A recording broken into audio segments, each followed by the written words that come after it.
And it's showtime. What is going on, everybody? I am Tyrone Wilson. I believe this is episode 6 or episode 7 of my mental health journey. This all started because I shared my mental health journey publicly on national TV on the show Ready to Love, and it garnered a lot of positive feedback. I decided to do it again on IG Live, and it got even more feedback. And then, it finally hit me that, mental health is something that we should be able to talk about. And it doesn't make you soft, right? Vulnerability is a strength. Um, I like to tell people that you are not alone in all of this. There are things that have affected you mentally as a child growing up or as an adult, and they affect you now. And that is okay. Mental health matters. It is important. It is an important topic to talk about.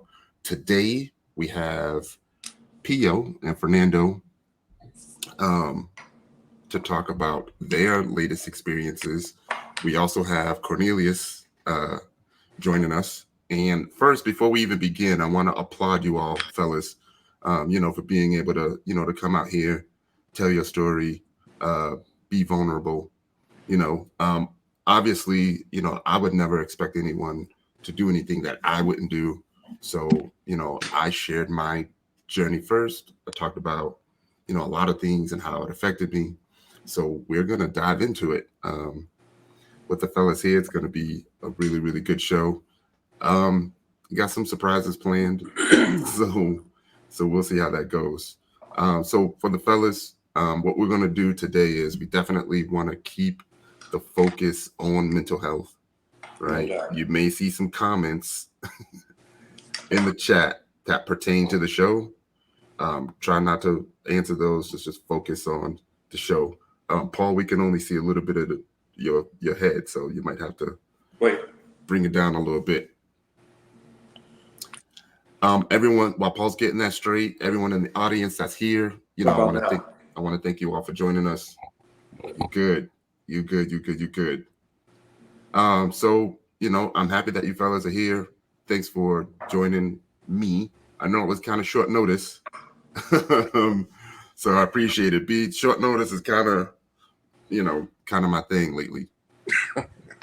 All right, so basically, what I want to talk about is how the extra exposure from being on reality TV has affected you.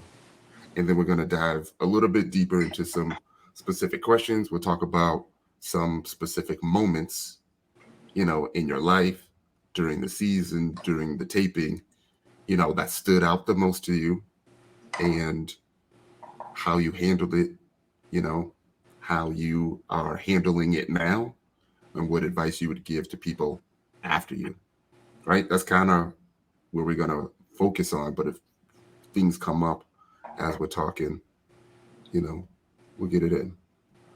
All right. So, can I say yeah, go ahead. Go ahead. Okay. Mm-hmm. I just want to get this out there before we start. Because I'm still on the show, right? Mm-hmm. And, I'm still an active participant.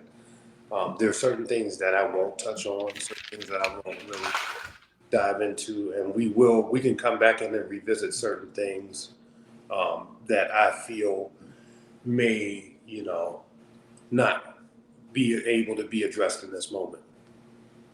Okay. But for the most part, we're going to just focus on the mental health portion of it. Yeah, for sure. And like I said, we can, whatever it is, we need to come back and recap. We can do that as well. Okay, for sure. So my very first question is, how do you feel your mental health was prior to starting the show? Is that for me? Yeah. You know what, Paul? You go first. Okay. So before I started the show, I felt like everything was good. I thought I was in a good space. I was probably the most. I was probably in the best physical form that I've been in a long time. So because I was physically feeling good in terms of working out and all of that stuff, mentally, that actually, was rewarding as well. So I felt like I was in a really, really good space. I didn't think that, that I would be feeling any challenges in life at that time. Okay. I'll say for myself, man, life was good. Traveling everywhere, having a good time, being freshly single. Um, I didn't really was missing out on anything. Like I was really enjoying life. So opportunity then to be on Ready to Love was just like even a bigger step and moving forward in life. So like more progress, more success, and achieving more goals. So for me mentally, I was good when the show started. Okay. I couldn't really hear Fernando on there. Can y'all hear me? Yeah, I hear you. I heard him. I heard him. He's a little low, but I heard him. Yeah, Okay. he said he was good. He was traveling the world. Life was great.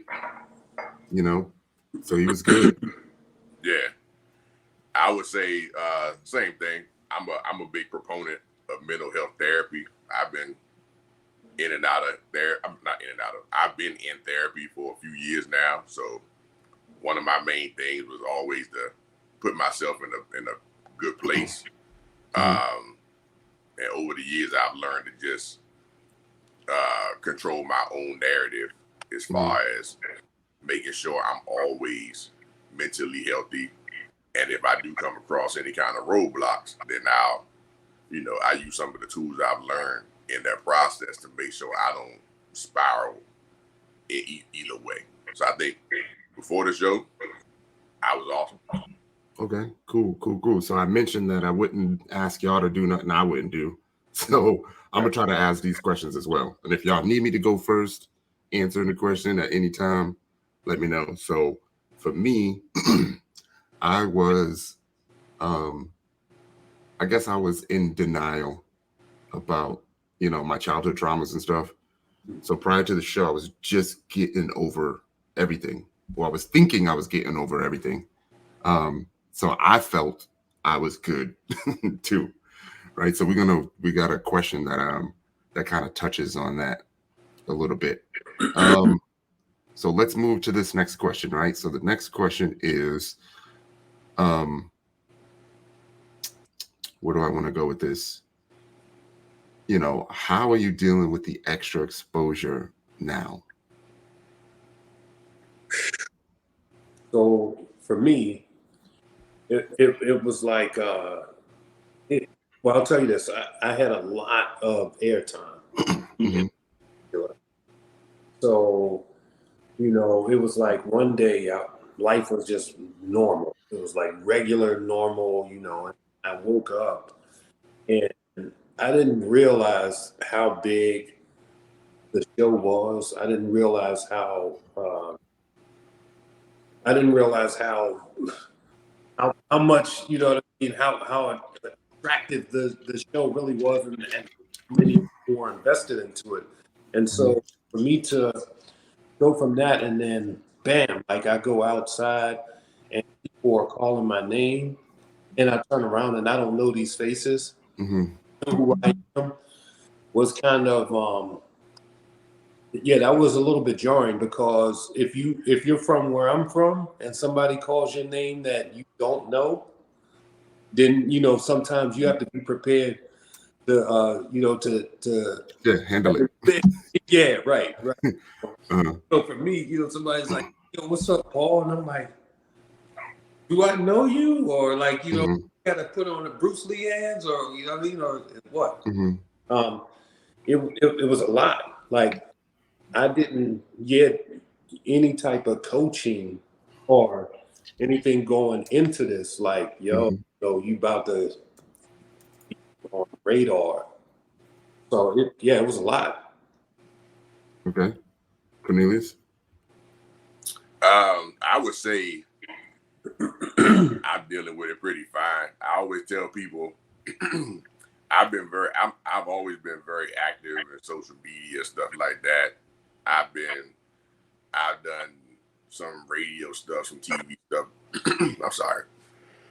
Excuse me. I've done some radio stuff. I've hosted podcasts and things like that. So some of the attention wasn't that that new, but I Mhm, definitely found recently as I've been going back outside, because I'm naturally an introvert, but now when I'm going outside, definitely people, grown ass men, are pulling up on me like, yo, what's up, bro? Like, I saw you on the show. Like, you be like, yo, damn, I wouldn't think this, seemingly thug looking dude is watching these shows, right? Like, I'm out in Baltimore and dudes is pulling up on me. I'm like, oh, he about to rob me or nah? He like, nah, dog, I'm just coming to dap you up. I'm like, oh, okay. Right? So it's very interesting because people definitely feel like they kind of like your BFF off the whatever they saw in the joint. And I was, y'all know I was on the joint short-lived, so I ain't even had the airtime like Paul had. Or even Fernando for real. But the thing, but it's definitely interesting when people come up and the familiarity part of it is very interesting to see how people develop a narrative in their head about you and then apply it, and they don't know nothing about you at all. So it could be most of it's positive from what I've experienced, but then they also got some people that's beyond some crazy, like just coming up with all kinds of negative things about you. We all know based on the edits. Yeah, we're gonna get into that. We're gonna get into that negativity. Yeah. Fernando. For me, definitely, people is walking up to you, acting like they know you, is kind of throwing me off. I'm not used to that. I'm a pretty private person, so even for like my social media accounts, my Facebook, my IG, normally has been private. So going on the show, it was like, okay, I'm gonna make it public and kind of open myself up to the world. And really, people think they actually really know you, and they don't. And they kind of make assumptions about you and stuff based on what they see on the show, as well as your social media account. Like random myths I've seen, like somebody saying, like my job pays for me to travel, and I'm a clown because of that, and I'm trying to fake, act like it's my money, where the whole time like this has always been me. Before the show, I've always traveled, my funds, my money. No job pays me to travel. I'm 100% remote, but even though when I travel, I'm not working on my vacations. But people assume they know about you. They assume what things. They know the behind the scenes information about you. They really don't. But you have to kind of take it in and accept that they're just assuming, and you can't take it to heart. They don't know the truth behind it. So why even give it energy? Just kind of ignore it. True. But I had to kind of learn to kind of see those comments and like scroll past it. Like it ain't worth the energy to even reply to them. True. We are definitely going to touch into how you're handling it, how you're going to respond, how you responded to it. That is coming up. I know for me, I'm just kind of taking it in stride. I'm realizing that it is what it is, right? We are part of a fraternity now. We're highly recognizable. And I just try to focus on the positive, and not just the negative. Like even today, like my shirt is all about, me being positive. You can't see the man at the bottom, but essentially, that's anxiety, PTSD, negativity. You know what I mean? I'm feeling great today. Next question. Oh, I misspelled it. When did you finally realize, the taping was affecting you mentally?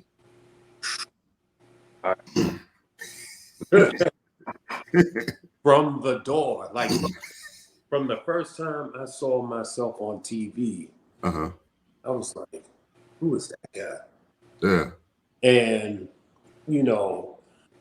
having to restrain yourself from going out there and starting a campaign, a free Paul campaign, like, yo, y'all got this man locked up. I need to show y'all who I really am.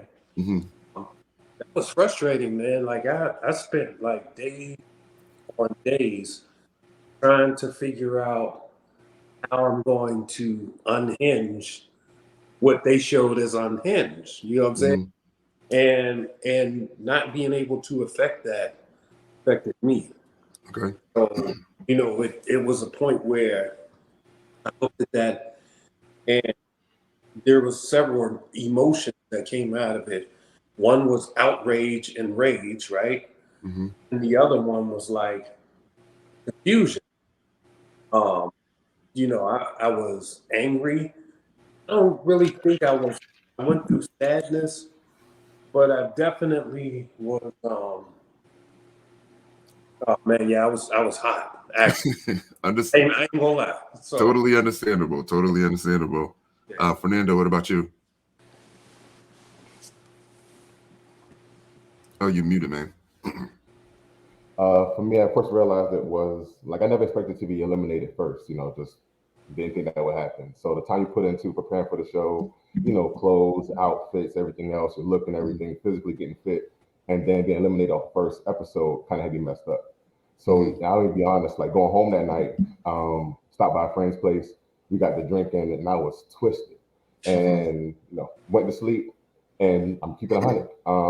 I have a high bed, and somehow in the middle of my sleep, I rolled out of the bed. My face hit my nightstand, and I split my nose right here. That was the same night I got eliminated. So waking up the next morning, already feeling bad, and then my face all messed up, and my nose swollen. It was like, come on, bro. Like this is how it's starting off. Like it's pretty messed up. But I had to just like get over it. Like, bro, it happened. It's already done. Now it's my job to kind of keep myself, cool mentally and just figure out what I'm gonna do moving forward. My story is already told on TV, but now it's my opportunity now to kind of show the world who I am through my social media accounts, through my interviews and everything else, and just begin to kind of change that narrative that has been placed on me from the show. Okay. I got a follow-up question to that. Was the anxiety there about your friends and family seeing that you were going to be the first one eliminated? Definitely. Eventually. I mean, instantly, because people I told them I was going to be on the show. They're excited to see me on the show, and it almost came to a point where I didn't want to tell people I was on the show anymore. I didn't want to expose them to my failure, and I really had to kind of man up and be like, just because I was eliminated first, it's thousands of people eliminated before me that didn't make it this far into the journey. So where I made it is just a little further than anybody else. So I was first off of the show, but I made it. I made it this far, so I can't knock myself down too much about it. So I had to kind of look at it in a positive way, not in a negative way. But definitely at first the anxiety was there because it's like exposing my world to one of my biggest failures in my eyes in some form or fashion. Okay. Word. Cornelius. Yeah,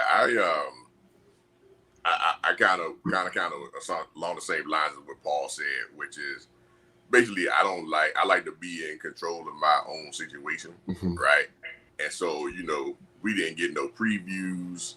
We didn't get no heads up on kind of what this was going to look like. So when it came out, I was just like, oh shit, they got me out here looking crazy, right? Or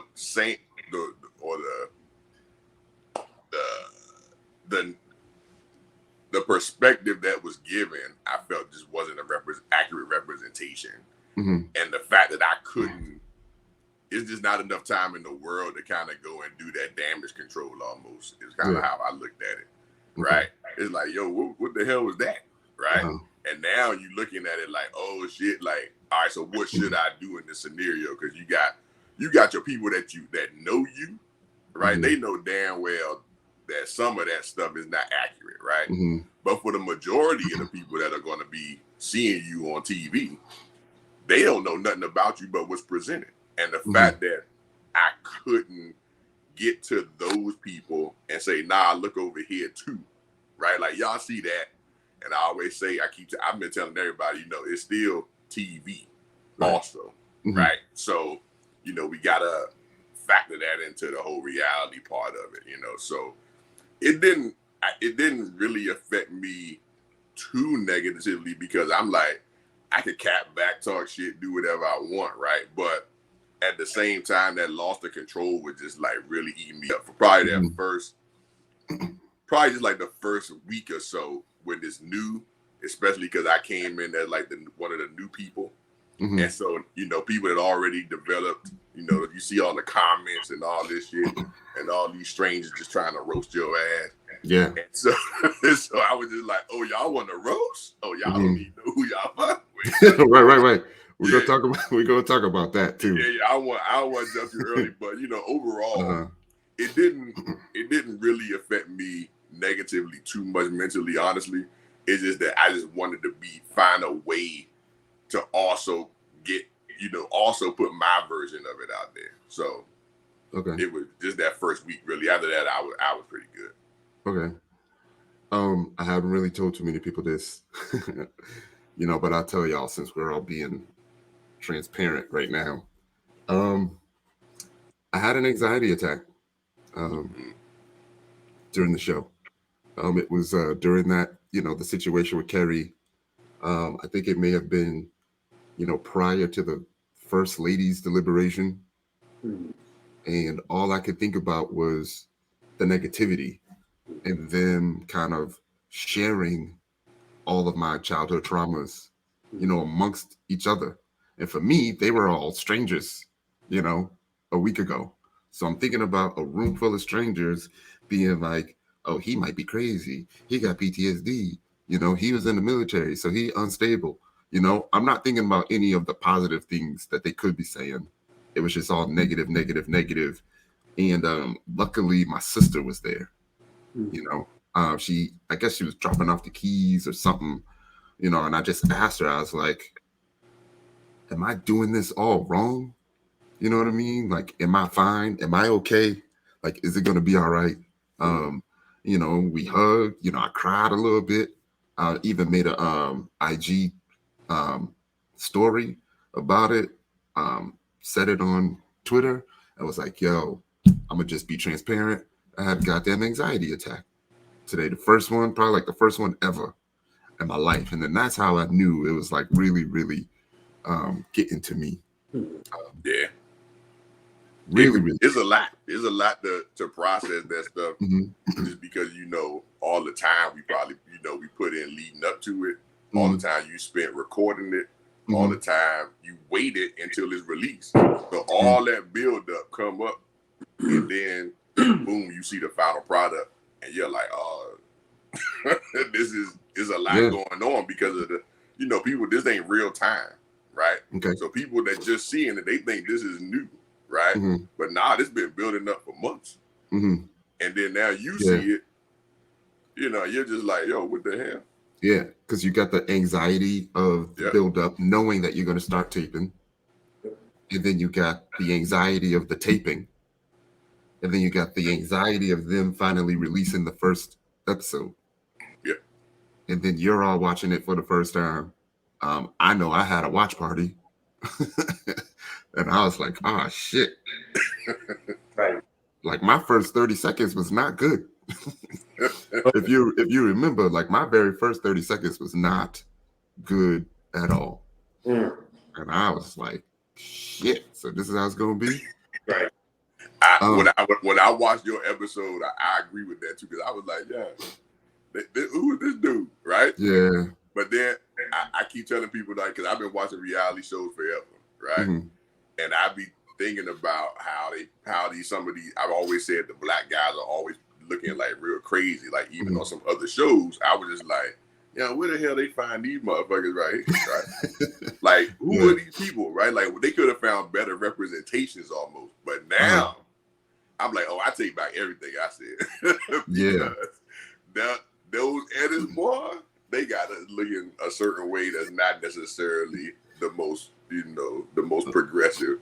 You know what I mean? So I took back all the stuff I've been talking shit about people.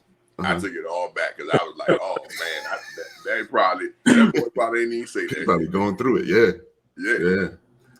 I got another question. It might get a little deep, and if y'all decline, you can decline. I'll still talk about it because I almost just touched on it. Ready? This is the next question. Were your childhood traumas triggered at any time? So I'll speak to that. So my childhood traumas are probably different. Reason being is that I grew up in a where the whole house there was 6 of us kids, right? And then she also 2 of my cousins, female cousins. And so that was 8 people that she was carrying on one salary, right? So for me, because I'm the youngest in my family, get the things that I wanted to have, clothes-wise, shoes-wise. My new clothes was my brother's old clothes. And so because of those traumas, I made sure, like in this life now, I always made this promise to myself that, once I get in a position, I will never, rob myself of having or dressing or wearing the things that I like to wear. Right. Mhm. And so, you know how it goes. There's certain things that you can wear, there's certain things that you cannot wear. And you have to be told what you can and cannot wear. Mhm. And so for me, not being able to sort of, come out and dress and move the way that I like to move in the real world, it sent me back to that place where I'm like I worked hard as fuck to get to this place, and now somebody else is going to try to tell me what I can and can't do, how I can and cannot do this.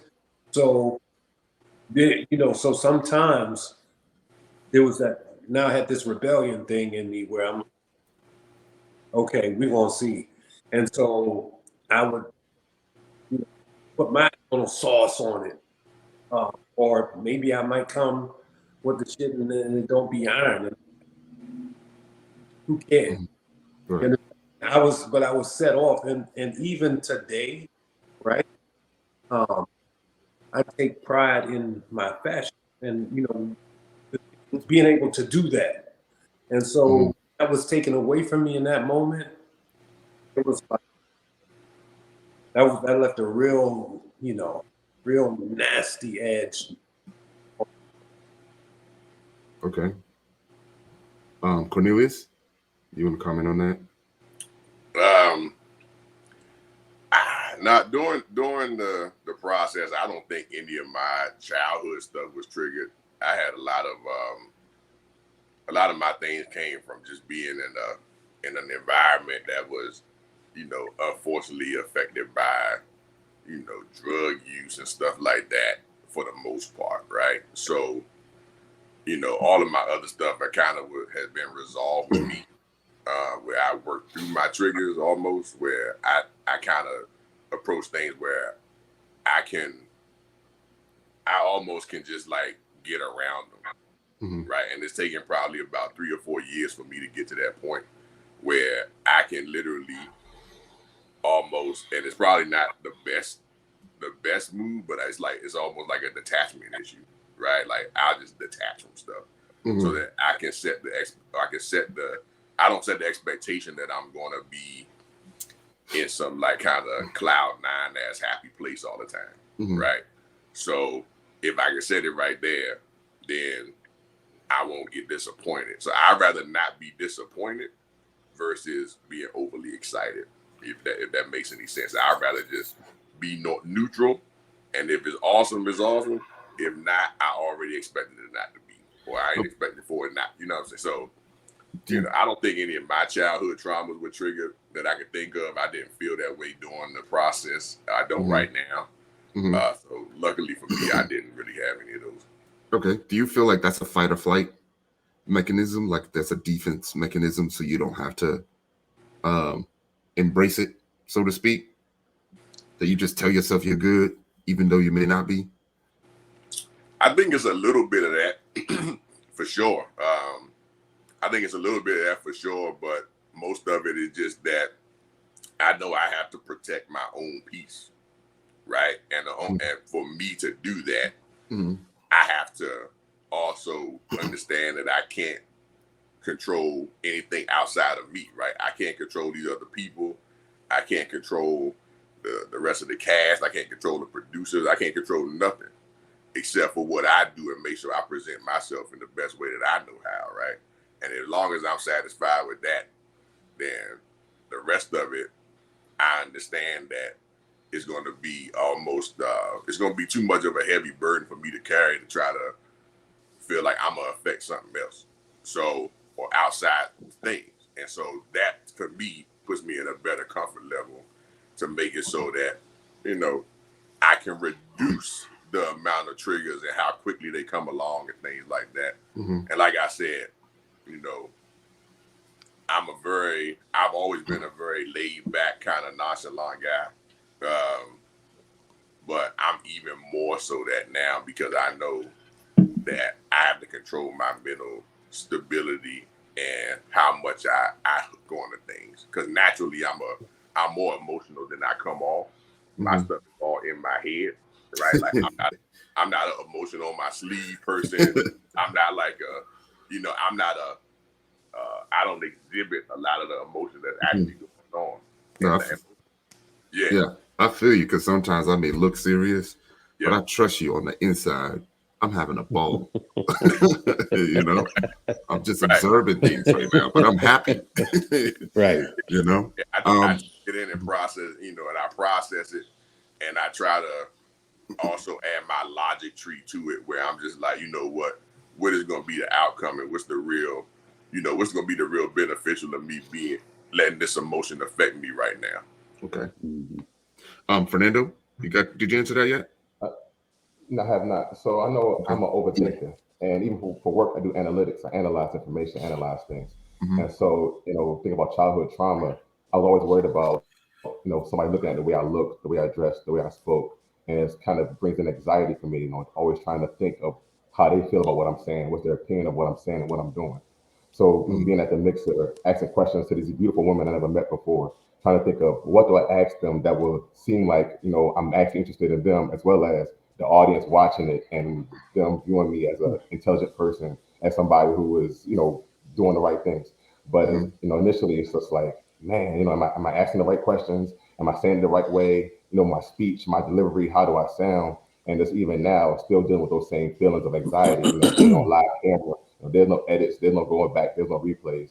And it's really trying to think of, what am I saying? What am I doing? But a lot of times you get too caught up in that. And instead of trying to worry about what they're thinking, just be yourself. Like I said, Cornelius was saying, just be natural. There's no point in you trying to adjust to somebody else or trying to appeal to what they're looking for. Just being you should be enough. Whether they accept you or don't accept you doesn't matter, because you're still being yourself. You're still being transparent. So I'd rather be the real me than try to be somebody else to impress others. No doubt. Hey, you could have asked me for some questions, brother, because I got the wild questions. The question. Nah. Yeah, for me, my joints was definitely triggered. Definitely had to fight through, the inability to trust, the validation in myself, that I do deserve love, and that I am worthy. So those were the two main things that I had to push through. Of just trust the fact, and actually give love a try. No doubt. So what? I will real quick. You said the trust factor. So I'll take it back a little bit from my answer then, because one thing about it, when they told me that they were going to have this quote unquote special role for me, first instinct, because I don't trust nothing, right? Yeah. So my first instinct, I told them, I was like, I don't want no special role, because it sounds like a setup. Yeah. I was like, ain't no way. I don't want to be some kind of special whatever the fuck y'all trying to do. I don't trust that, right? I trust what I already saw. Yeah. Don't give me no new fugazi ass stuff that I ain't seen yet. Y'all said that you're gonna be on this thing you already saw before. Have you watched the show before? Yeah, that I'm comfortable with. But now you coming in here with a curveball. Don't bring me that shit. Now I don't trust the goddamn thing. Right? I would take that. I would say that. And the only other one is one thing from my childhood. I've always been a big dude. I was always overweight, stuff like that.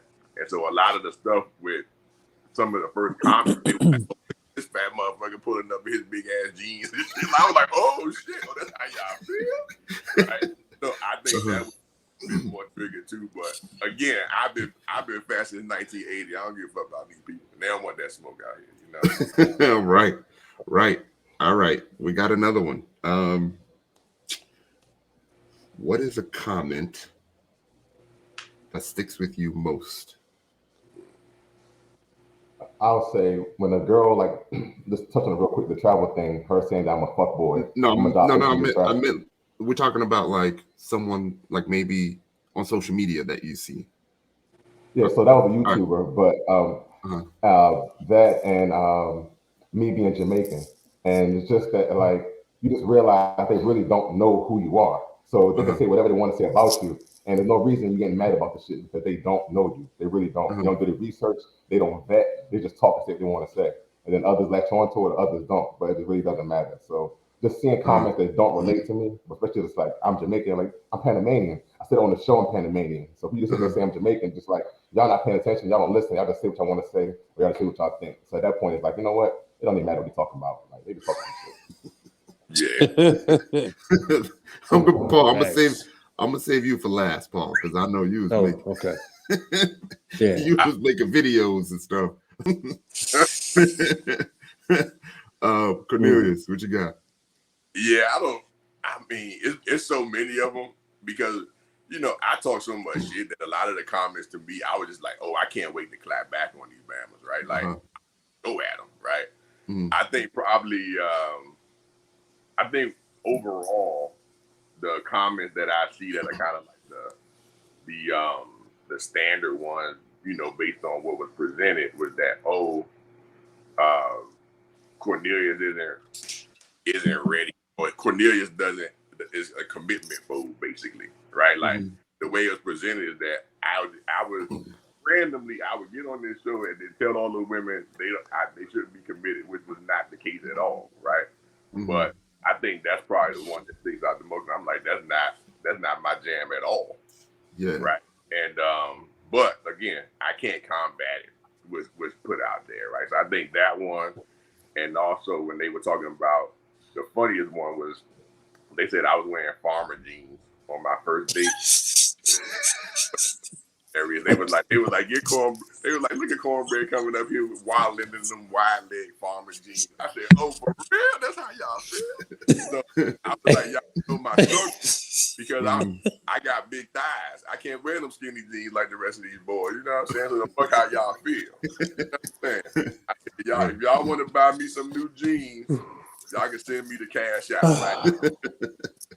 You know what I'm saying? So that was the funny one, and then you got the other one. I said, Sonny, why I can't wear my jeans on TV? That's y'all disrespectful. And then there was a guy, the other one, sorry, my bad. There was a guy who made a whole YouTube video about how Cornbread wants to be a baby daddy. That was like, it was a 30-minute thing about how I wanted to be a baby daddy. And I was like, where the fuck did they get that? And that was the craziest thing. Like, that's wild. Like, he made that up. Like, he literally just made it up. Yep. They even got on you about the cat, man. Oh, hey, hold on. That's another thing, too. Listen. The funniest shit about the cat stuff is that the way it was presented was like, I actually went to the painting ship. Hold on. We might have to hold off. Oh, go ahead. Go ahead, real quick. Yeah, you got it. But yeah, they, you know, R.I.P. to the pimp. They act like I pulled up on some morbid life. Like I planned to paint my dead cat. That wasn't the case at all. I painted a cat, and then I told the story about how I also had a cat, right? But then, you know, the way it come out, I drove to the painting ship, and I was like, today, I don't want to do nothing more than paint my dead cat on the first. Come on, that's just goofy. Yeah, that's funny. Paul, what is the comment that sticks with you the most? Comment or comments? So I was, because there's a rivalry with these comments. I've heard. You don't have to say the platform or where you got it from. I'm not. Okay. I've heard fringy as fuck, corny lines, old school player, all of this stuff. And then what was the other one? I mean, there was a whole video that was made, you know, I play games. I'm like, damn, this was my first moment that people saw me and they said I play games. Who would have thought? You know what I'm saying? So it's just been like the same consistency, corny lines, cringy, creepy, that sort of thing. Yeah. I'll tell y'all, for me, I'm trying not to get emotional during this whole thing, but for me, there was a comment that I saw. Somebody said, and here's Tyrone going through his weekly existential crisis. Wow. This individual went through different episodes, found pictures of me when I was looking bug-eyed, took screenshots, got them all together, posted them to a forum just to make that comment. And like y'all was saying, like they don't know you, they don't know what y'all are going through. And this was a point in time where I was really kind of like getting over it and feeling confident about myself. And then I saw it again, and we're gonna talk about like how y'all are getting rid of the doubt in yourselves. And it just kind of raised doubt, even though it was over weeks ago. Do you know what I mean? I'm finally feeling good. I'm finally getting used to being on it. Then I see the comment, and I'm like, and now I had to like remove myself from all social media. I took a couple weeks off because people don't realize it's kind of like, what's the best way to explain it? Like when you're on the internet and you got a bunch of tabs open, right? You may be currently looking at a good tab that you're focused on, right? But and y'all have been through it in the back of your mind, those tabs with the negative comments on it are still there, right? No doubt. It's still open in the background. So, No doubt. You could be in the shower, you could be in the toilet, you could be about to go to sleep, waking up, and you're just remembering, this negative shit over and over again. And admittedly, it gets to you, man. Like, it really does get to you. I agree on that. Even with, because, you get a lot of us have probably just as much positive feedback as negative feedback, right? Mm-hmm. Because they're going to be supporters as well. But unfortunately, sometimes the haters and the doubt and the negativity always get in your head and simmer there, because we all want to be looked at as the most favorable version of ourselves, right? Yeah. So if you feel like somebody's judging you without context, which is, I think, is a big part of this, right? There's the context is missing, and like you said, this person went and put their whole effort into taking screenshots of you and coming up with this synopsis. Like, why would somebody do something as mean and negative as that on a stranger that they don't even know, just to put you in a worse position? Like, what kind of world is that, and what kind of person would want to put somebody in that predicament and have them feeling bad or whatever? It's crazy. Yeah, because I don't know if y'all know, but you can go to the forums and just do a search for your name, right? So if you do a search for your name, one time I saw mine, and I think that shit was over 200 comments. Yeah. And I was like, God damn, they got 200 comments about me? Yep. Shit. I don't even want to look, Yeah, just when you think you're not that interesting, you find out how interesting you really are. Mm-hmm. Yeah. I'm sorry. No, I was just going to say, here's the whole picture of it for me. It's like if I gave you guys a blueprint, right, and told you exactly what I needed and what my house looks like, and you said, okay, we're going to build your house for you. Mm-hmm. And then instead of building it based off of the blueprint that I gave you, you build that house any way you feel like it, and you tell me it's done. And then you show up on scene and you see that that's not the house that you talked about. That's not the house we discussed. And then to live in that house, right? And then have your neighbors drive by and laugh at that house and talk shit on that house and say, oh, that house is a piece of shit. It's an eyesore in the neighborhood, and you're living in that house, right? And you can't do anything because you spent all your money on that house. So that's just your life now. Yeah. And regardless of whether you go knock on the neighbors' doors and say, hey, they screwed this up. No, they didn't. You paid for that. Right. See what I'm saying? So you have to live in that same environment until whenever. Okay. If ever. We got some follow-up questions to the comments. Everyone answered it, right? We did. Okay. To what P.O.'s saying, though, what I'll say real quick is the fact that I was fortunate enough where when I saw P.O.'s house get built, and I saw my house, I was like, well, shit, my house ain't that bad. But they keep talking about that nigga's house the whole time. So I was like, you know what I mean? So editing was some trash, but it wasn't bad as it could have been. So I was like, damn, homie, they did you dirty, bro. So it was like, you know, it's all bad for me. Like I was fortunate to have some of the attention go on him and stay off of me. Okay, we got a comment, a question. Did the comments from your current castmates affect you? No. The comments made on the show or comments made outside of the show? Comments that maybe you're seeing in the confessionals, you know, now that you're able to see those things.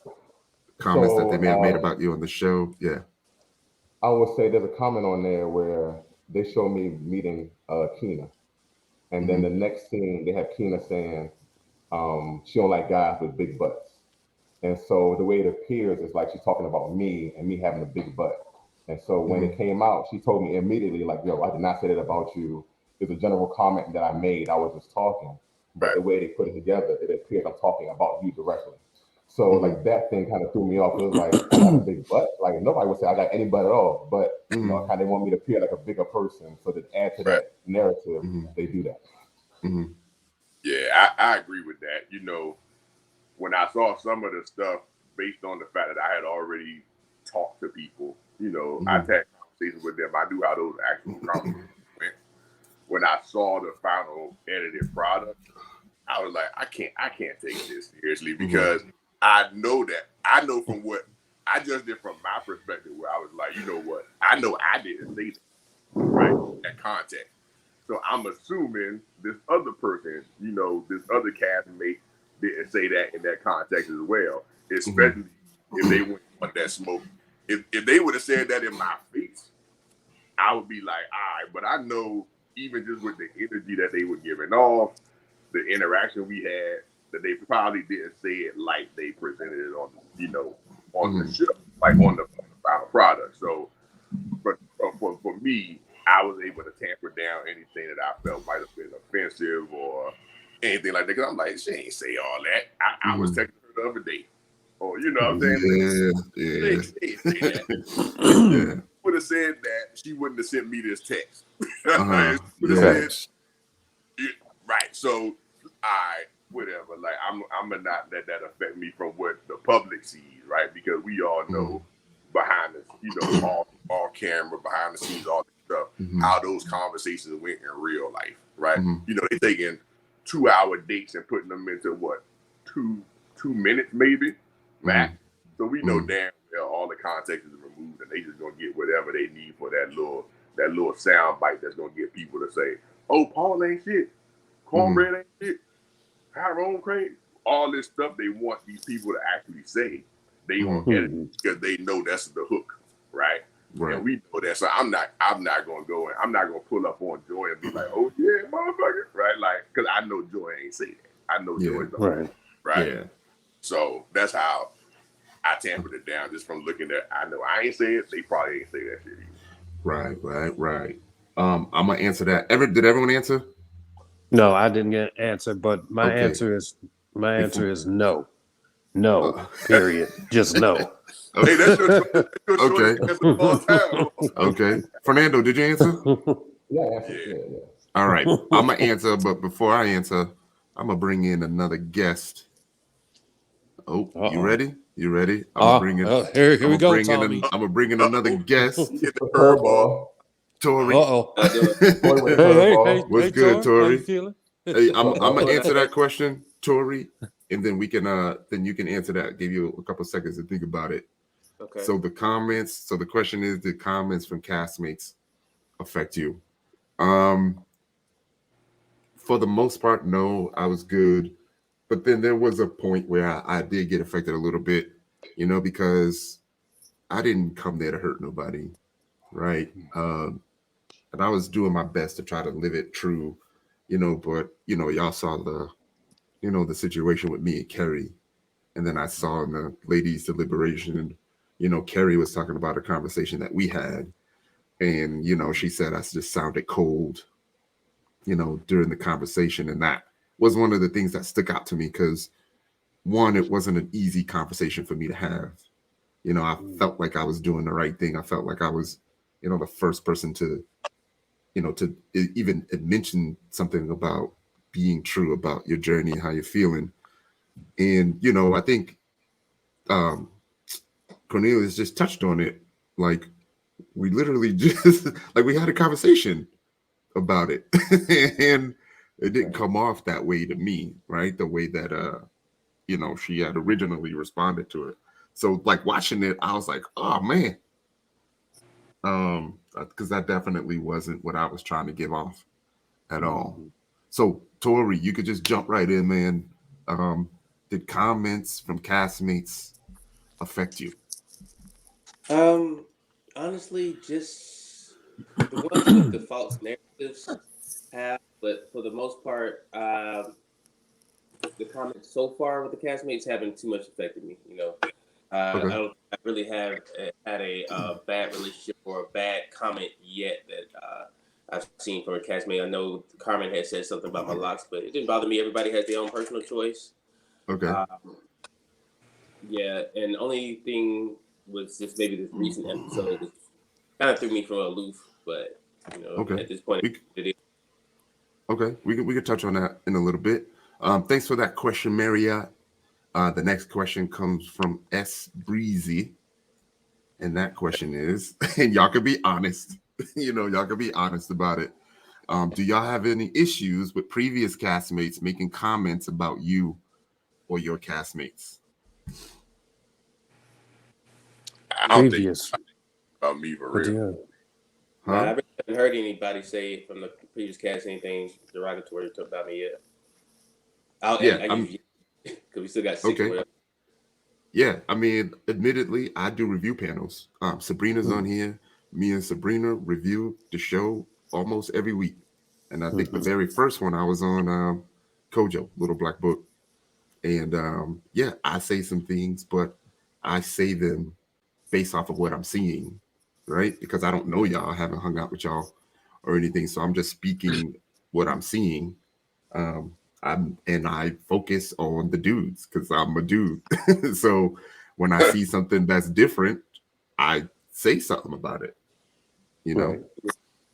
And you know what? I'll tell you this, just to follow up with what you said, because I watch your panel. So while you watching us, I'm watching you watch us. You feel me? So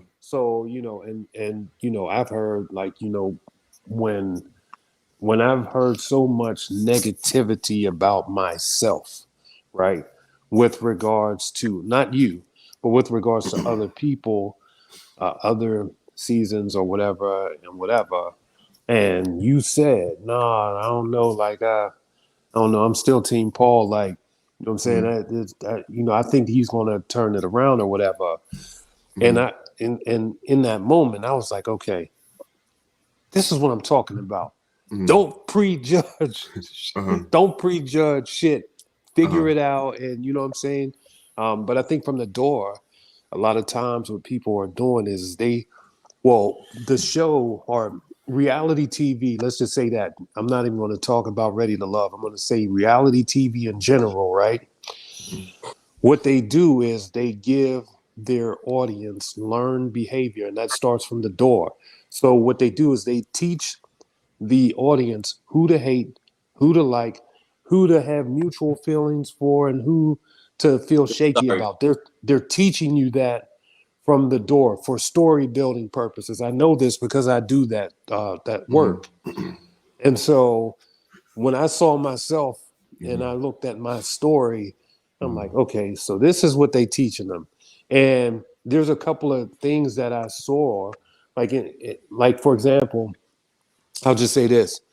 If I show you 2 negative things from the door about any person, 2, immediately you're going to look at that person going forward as the negative person, right? Okay. And then if I show you 2 good things about a negative person that in real life, you're going to assume that that person is good for the purposes of storyboarding, right? Okay. And so I think what the audience did was they took that learned behavior and they educated that learned behavior. So what did they do? next round comes around, they learn a little bit more. Mm-hmm. And they learn a little bit more about people. And that's what that's the art of storytelling. That's the art of storyboarding. Mm-hmm. They create these treatments in reality television. When you come on a reality show, what they do is from the door, they start a treatment. And that is you may have 4 or 5 different stories going on at once, and there's a whole bunch of writers in the room, and they're saying, okay, because this person's behavior is this is who this is going to be. Mm-hmm. And so it was like a buy-in for that. And so when you were able to sort of like go past the buy-in part, you know what I'm saying, and look at people for, let's see if he's really a human. Like, let's see if he really has these attributes, if these are real attributes, or if there's room for whatever. There wasn't a lot of people that did that. Mm-hmm. You know what I'm saying? And so by your interviews or by your reviews or whatever, for us, it was kind of like one of those things where I was like, okay, what I thought could be negative actually was positive. So that was a good look across the board. Okay. The way that I always do it, I always like to talk about a little bit about our background, history or what have you, then negativity, and then I always like to end it on a positive note. But we have some more questions before we get there though. And one of them is, have you ever responded to a negative comment? Yes. Who wants to take this first? I do. Like I said, I'll take it first. Go ahead, Tory. Go ahead, Tory. I only have like about 15, 20 minutes, but okay. I'll take this first. I was never a social media person until recently anyway. I'm just now navigating and figuring out social media. So it was until maybe this week that I actually responded to a negative comment because I wasn't looking at them. And it was based on what had just recently aired. But then I also started looking at who was commenting. And it would be like 0 followers, 0 posts. And it felt like it was just like spam bots that were just doing the most negative stuff. Like it was like somebody's in the pot stirring. I was responding to them because some of the stuff they were saying was unsurreal. Like they were just very disrespectful. So I did respond to those comments. But, I respond to them as in a nice way, like, I'm sorry to hear that, but you really don't have to watch. Or, if you feel that way, you got to realize this is just reality TV and no reality. So, just in a roundabout way, but not coming at them so negatively, like hot, like they're coming at me. Because they see what it's like put out there, but it's not necessarily the truth. Yeah, I've seen some of those comments out there, and I did respond to those negative comments, but but the way that I responded to them was, look, thank you for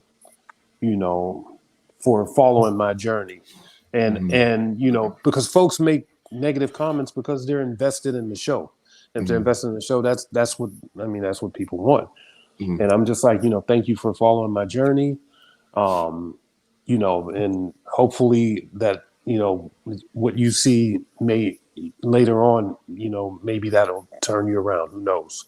And then I've just left it as that. Okay. Because if I take one and if I go to war with one, I got to go to war with all. Yeah, true. And that's very, very hard to do, to convince everybody.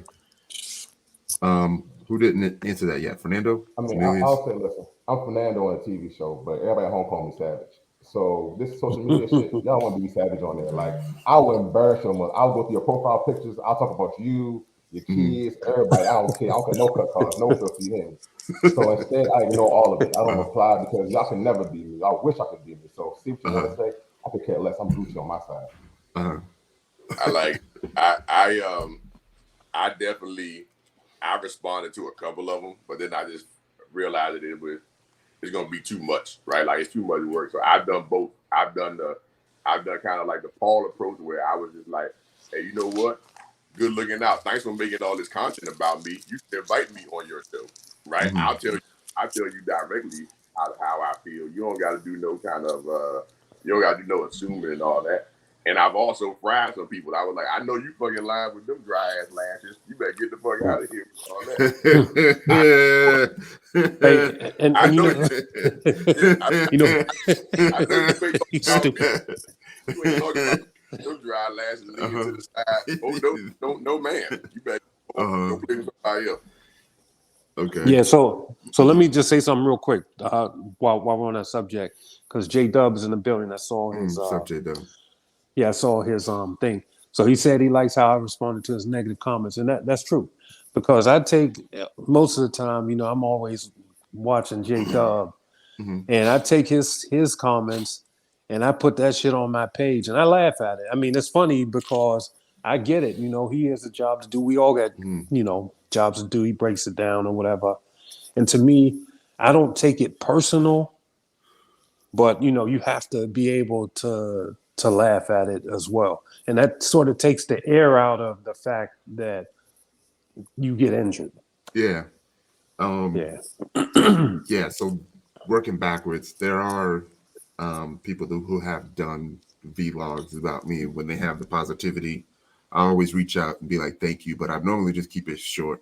I've had castmates literally like screenshot people and be like, yo, this person right here said I was ugly. This person right here called me ugly. You know what I mean? Like, No doubt. called me ugly. Right. You know, Wake up and look in the mirror yourself. so like I personally try to stick to the positive. I do not believe I've ever responded to any comment, much less any comment at all. If anything, I'll put a like or a heart or something and just kind of leave it at that. And then if I post something that may be a little controversial, you know, I'll just let them know and be like, hey, I'm only sticking to the positivity. Anything negative, I'm gonna just block y'all, you know, or kick you off the page. So, you know, I realized that I really needed to focus on the positive. Another question. How would you respond to negativity now? For me, negativity is something that I really don't have time for, right? I feel like if you, I mean, just think, let's just think about this real quick and just paint a quick scenario. If I'm watching the football game and Tom Brady had a bad day, right? And I get in my car, drive my $4.95 a gallon to the stadium, wait till the stadium clears out, and then he walks out finally, and then I get to hurl insults at him, right? And then go back home and do all of that driving back. That's a lot of effort to put in to launch a negative assault. So right then and there, that tells me that that's not even worth the while for me to respond back to it. If you have that much time to log on, search me, you know, type something at me on it and all that shit, like your problem is beyond me. So I'm not going to respond to it. Okay. I like what one of your comments just said. Unique said, most people with mental intelligence knows that they can't get the real you within a 2-minute clip. Unfortunately, the one thing about it, a lot of people are not practicing mental intelligence, and I mean that in a positive, like in a way, meaning they believe what they see. Unfortunately, it's like they don't understand some things are made to be portrayed a certain way. You're being portrayed a certain way, not because you're that way. It's just because that's where they want to direct you in. And unfortunately, a lot of people don't get that. That was a good comment that she did say. Word. Yeah, I'm the same way, and I'll use a corporate term, you know, that we always use in one little buzzwords is the juice ain't worth the squeeze, right? Like Facts. it's not even worth going forward with these people because we know what we do, right? Like they didn't reach out to us because we were some bum ass dudes, right? They didn't reach out to us because we were some bum, ugly, unaccomplished, goofy ass dudes. They reached out to us because we some high performing, good dude, good prospect, right? So ain't no, all that negativity. Be like, nah, I know what I do in real life. You know what I'm talking about. So we focus on that. Hey, y'all keep that moving. All right. So we're gonna switch it up a little bit. I have mentioned earlier that I was gonna throw in some curveballs and some surprise guests. I actually asked some of the fellas for my season to come on and to provide some positive commentary, some positive feedback, considering they lived it. You know what I mean? But one of those folks that actually was going through it the most, and me being aware of the mental awareness, I always try to ask him, bro, you good? You know what I mean? So I'm gonna just bring him on, let him talk about it. Cornelius, man, what's good up? What's with up? you, man? What's going on? What's good What's with up, you? brother? What words of encouragement, positivity you got for the fellas? The other Cornelius is in the building. Can you hear me? Yeah. No doubt. Okay. The other Cornelius is in the building. Right, Cornelius gang. Cornbread.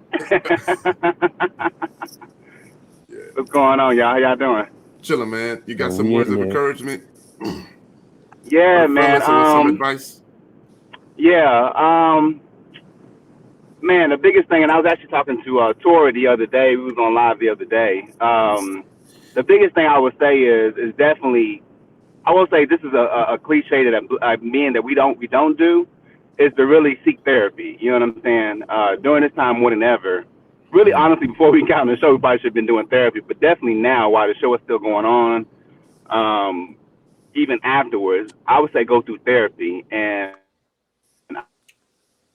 I will recommend that I'm actually working with currently right now. It's called at Black Men Heal. It's an Instagram page, Black Men Heal. It's a friend of mine that started that group, and he's been doing pro bono therapy sessions with me. I think we did 3 sessions so far, and it's been really good to kind of at least have some kind of outlet to be able to get out everything that I need to get out. How I think, what how I felt on the show, how it was portrayed, how it was misportrayed. And to be able to have a good, to basically get everything out. And then he also told me to write in a journal. I don't know if y'all journal or not, but as y'all going through each emotion every single day, write down how you feeling. You know what I'm saying? Because it's a way to kind of get it out and kind of write out your thoughts too. And then you can always go back and look at it and see how you've grown over the time period. You know what I'm saying? So I would say definitely journal. It's another thing that I have been doing since, being on the show, coming off the show, because it definitely gets to you. You know what I'm saying? I've been there, man. I've been there where I just be sitting in the house.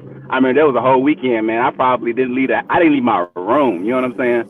Because you just taking in everything that, not only are you taking in the fans that are watching the show, and you can't even blame the fans because whatever they put out there is what they're going to go off of. But you're also dealing with your family members calling you, your friends calling, because they're watching and trying to support you. But then it's like, wait a minute, what are you doing here? What are you doing that? Now you got to explain stuff, and that's probably put you in a darker place than anything. You know what I'm saying? That's your people. That's people that love you. You know what I mean? And so I think that, and then there's some people that might not even call you. They're just gonna go off wherever they see. You know what I'm saying? So it just it's definitely a mind F. You know what I'm saying? I'm trying not to cuss. It's like a mind F. You know what I mean? And you just have to be. And I'll still get a text message every now and then, or I still see a tweet or a comment every now and then that will kind of put you back in that place a little bit. But like I said, the biggest thing is now is just really just healing. And I know y'all still going through, and y'all still gonna go through some more because I still got more shows. I got the reunion, I got some more coming, and everybody gets different edits. You know what I'm saying? And the thing is, I would say too is have grace for your other castmates, because I come to find out that me being on the show versus other castmates, they say, oh, well, I was edited, but then when they see me, it's like, oh, you wasn't edited. That's how you is. You know what I'm saying? It's like, wait a minute, you was with this, you was on this with me. You supposed to be, we supposed to be in this together. You know what I'm saying? If you were edited, then I was edited. You know what I'm saying? So, you would expect that support, but I think you get it hurts too when you get other castmates kind of downing you or talking bad about you, or whatever, especially when you know that you were edited, you know what I'm saying? And you was in this with me. So, so I would definitely say, man, definitely, and have outlets. I think that's the biggest thing. Have, your business ventures, have times where you completely log off of social media completely. You know what I'm saying? Like I would just log off, you know what I'm saying? And not be in some of these chat groups, and then especially when you start looking at certain things on YouTube, it would kind of certain things would come back up. People post your name and stuff like that, whatever. And you look at that stuff. Of course, you're gonna look at it or whatever. But I would say unsubscribe to some of these bloggers. You know what I'm saying? Unsubscribe to some of these bloggers. These bloggers will tear you up. I'm talking about wear you out. You know what I'm saying? And so I would say, yeah, and it'd be the followers too, man. The followers is kind of like. And so I would say definitely, be careful when you log into YouTube and you look at some of these blogs. I would say unsubscribe to some of them because they don't know you. You know what I mean? They only go off of whatever 5, 7, whatever 10 minutes they show of you on a TV show, and that's going to get whatever dramatic they can get out of you is what they're going to show. You know what I'm saying? People don't know you, but it's definitely a mind. But I would say, my biggest takeaways is therapy. Make sure you journal and just find an outlet, business, go to the gym. That was my thing, going to the gym. I would say those are the big things to do. Find some type of outlet to kind of pull you away from everything. Okay. Cool. My biggest encouragement. Word. I got some questions for Tory because I know you're short for time.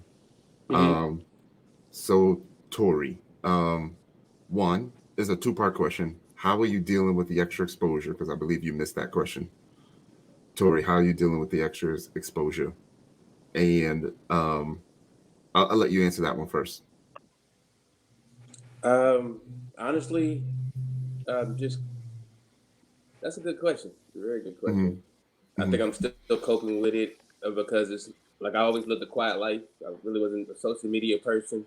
I like to be in the background, and sometimes I think in my head, like, why did I what made Tory do what I did and join this show? Because it's just not me.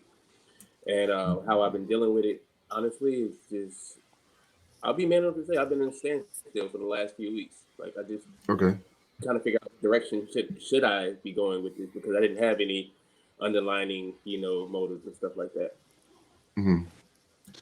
Yeah. So follow up to that. This question is from I hope I'm saying the name right, Mimi.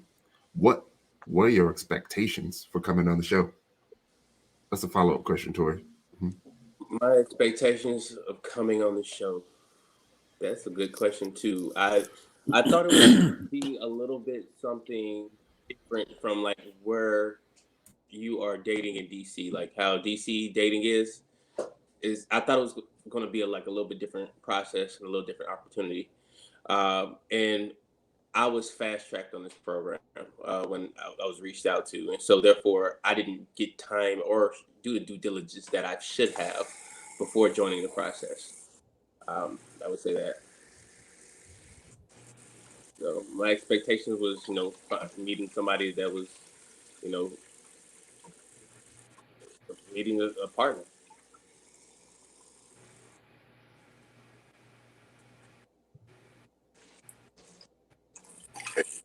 You got muted. Hey, okay, so everyone else, what were your expectations prior to the show? Who do you want to go? Let's start with Paul. Come on, Paul. Okay, yeah, there you go. I didn't want to step on nobody's toes. Okay, so I don't think I had an issue with dating women in the real world. Actually, I never had an issue with dating women in the real world. Because you're a goddamn juggernaut. Yeah, because I'm a juggernaut and I deliver. Okay. Nah. But the thing is that the women that I met in the real world were I don't know, it just didn't work. It didn't work out for what I was looking for. You know what I mean? It just didn't work. So I thought to myself, because I have a type, right, that, me always honing in on that type was a disadvantage. So I said, well, maybe I'll put myself in a situation where I can now be comfortable with being uncomfortable and explore, women for who they are and not for what I have on the paper. So Okay. Cornelius, 2.0. Yeah. I would say that based on all the stuff we had to go through up front, all the personality tests, questions, interviews, all that kind of stuff that we did in preparation, my expectation was going to be that out of all this stuff we done prepared for and all this information and data they collected on us, they probably was going to have somebody that was going to meet exactly what I wanted, right? I felt like if they gathering all this, it should be easy. It should be a home run out here somewhere, and I just got to get on in the process and make sure I do my best to make the connection with that person that's clearly personality matched, physically matched, all those things with me based on the data that they collected from us. So that's what I was looking for. I was like, man, this can't, just like Paul said, we don't have no problem dating in real, outside of the process, right? But I figured that these would be more vetted women, right? Like more, these are gonna be some high performing, gorgeous women that should be presenting pretty much everything I want, right? That was gonna make me not have to go back out down U Street, 8th Street, whatever, the harbor, all this stuff. Nah, she right here. So that was my expectation. I was like, hey, it's about to be lit right here. Kind of like they was going to do some of the leg work for me and take some of the guesswork out of it. So that's what my expectation was. Find somebody I can go skip off into the sunset with, holding hand.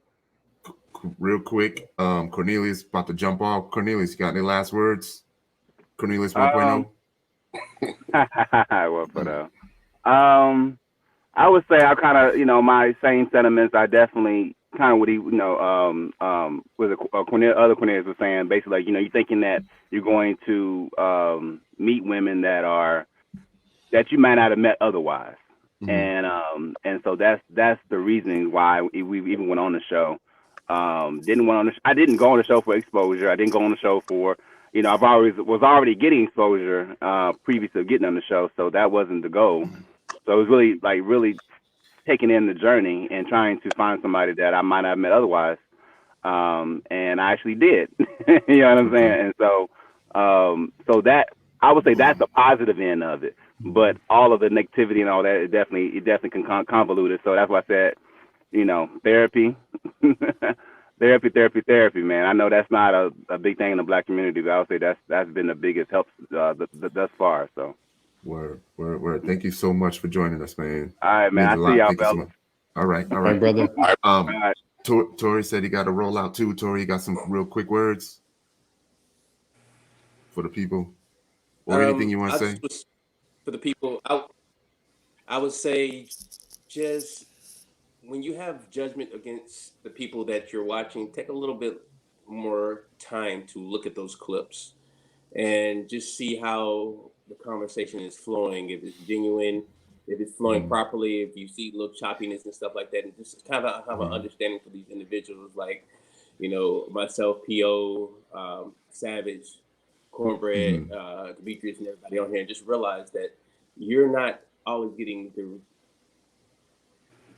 real betrayal of that individual, but you're getting that betrayal of that individual's storyline. It's a difference. Okay. Catching the storyline and catching that person is just two different things. And I would say just be a little bit more cognizant of everybody, because people are human on the other end. Right. Got you. I'll say something in defense of Tory. And it was the scene with Precious. I know he's kind of getting a bad rap with the aggressiveness, or the over aggressiveness. And we had mentioned it in a preview panel. It might have been 2 weeks ago, 2 or 3 weeks ago. So 2 or 3 weeks ago, they showed the preview of the upcoming week. And in the preview, Tory and Precious is kissing, but they're standing up. And I remember being like, yo, is Tory and Precious kissing? And everyone's like, what are you talking about? I was like, yo, I seen it in the preview because we literally analyzed every single screenshot. I was like, they're kissing. They just kissed. It was I don't know if it was a kiss hello or a kiss goodbye, but they're standing up kissing. right? And people was like, nah, not Tory or Precious. I was like, hey, one person got locks on the show, right? They kissing. And then, what was it? I think it was the most recent episode. They never even showed that, right? They just showed a kiss at the table. But then it seems like it's over aggressive. But then I remember saying, her eyes is closed. I remember joking, being like, her eyes is closed, right? It wasn't like she said no to the kiss. You know what I mean? Even the one at the table, she accepted it. Yeah, she accepted it. And then she kind of pulls off, but she still like eyes closed, kind of like accepted it. So, you know, I get it, man. I get it. I get it. And the thing about it, I hate it, is like it came out over aggressive, but what people don't see, I was being asked questions. Right? She was asking me questions, and I was answering those questions. So it wasn't me just going off on a tangent. It was me being answering and responding, because the only question they put in is like, "Are you the kidney snatcher?" or whatever, something like that. And then she kept asking me other questions, and I was following her questions. But what upset me is people don't see that context. When if you just cut me in and don't cut the questions in, then people are like, okay, this guy's on a tangent. No, I'm responding to questions. Okay. You know, and that's the one thing that people didn't see, and it kind of disturbed me when I saw it, because I have 2 daughters, and I don't mind answering people questions. Just don't make it seem like I'm the one, you know, just doing all the communication. Okay. So this is a really good segue to a question that Marriott asked earlier. And I know, Tory, you're short. If you can answer it, you can. If not, I totally understand, because you say you got to go. But Marriott said, how about the true things that were shown on screen about you? Any soul searching happening due to the show? Yes, a lot of soul searching. You know, realizing, you know, who I am, seeing how I'm portrayed that I'm not. Also realizing that, you know, I came to a show where I thought things were going to be different, like how Cornelius said, top cream of the crop, everything's vetted. I got my exact thing, and it helped me realize maybe I had better before the show. You know what I'm saying? And sometimes we don't appreciate things until we go through opportunities like this that are not so successful. And it helped me soul search to realize what Tory wants, what Tory needs, what as I think Paul said, eventually, like, you know, stepping out of our types, because we tend to gravitate towards the same woman, and that might be our failures too. And I think even on the show, I gravitated to what I knew. You know what I'm saying? Like what I knew. It didn't break me outside of my box. And I think, you know, you walk away with the soul searching, appreciating the value of, 1, your privacy, 2, understanding that sometimes what you want is not what you need. And you got to learn how to differentiate that and go for the things that you need. Some people have a hard time doing that. They want, but you need. It's like it's not what you need. Okay. So that's my takeaway. Word. You had to head out soon? Yeah, I got like I can get about 5 more minutes with you.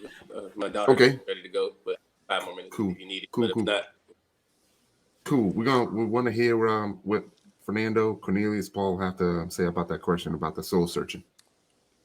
Go ahead, Fernando. I misjudge certain people because, you know, I was only there for 1 episode. So, you know, being at the mixer, I will say I'm thankful for the audience and the fans to say that, you know, it's kind of messed up that you don't have enough time, because 24 hours of that one initial conversation is enough to really get a real idea of who this person is, especially for myself, being uncomfortable, dealing with anxiety the day of shooting and being at the mixer. I wasn't myself. And my friends and family that watched the show, they were like, yo, that's not Savage at all. Like, y'all saw, you know, somebody that just wasn't in his comfort zone. So, you know, if I had an opportunity to have more days there, it might be a different story. But just being there myself, the woman that I met, some of them I didn't give the right attention to. I didn't act interested. I didn't really give them the right time of day or the proper time of day that I should have, based on my previous feelings of what I like, what I look for. And so if they didn't fit my type, or based on our initial conversation, I didn't feel like they were a good fit for me. I didn't give them the time of day. And then watching the show afterwards, seeing more episodes of them, still it's still a edited view of them. But just seeing what I saw and then knowing them after the show, knowing them personally, it's like, yo, they're some cool ass people. And I really should have took the time to get to know them. But me running off first impressions, I didn't give them a chance. So I had to like take myself, you know what I mean? Like saying also like give me a chance, give them a chance as well. Okay. Paul, what you got on that? Okay, so what I'll tell you is this. And this is this. I don't want this to come off as being arrogant or anything like that. I probably would not. I don't have a whole lot of takeaways because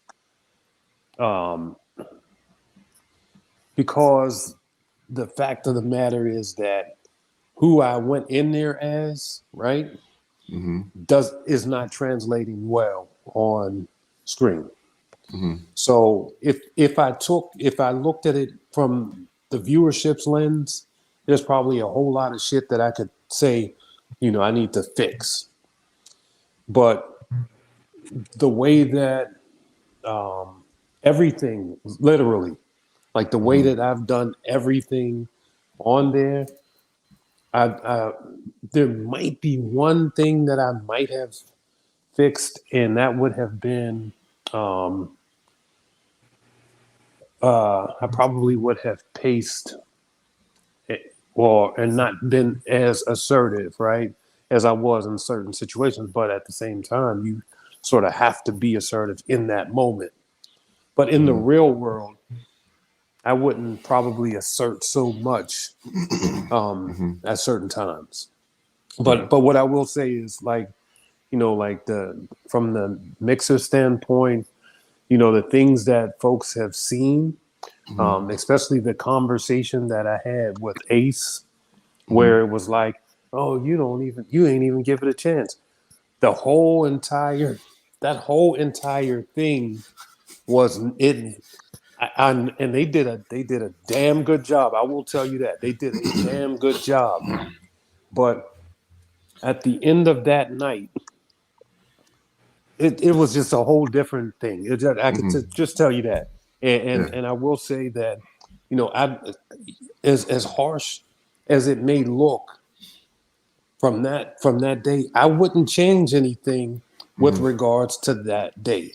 I wouldn't, and I say that with love and peace, and I know it looks bad, but I wouldn't change it.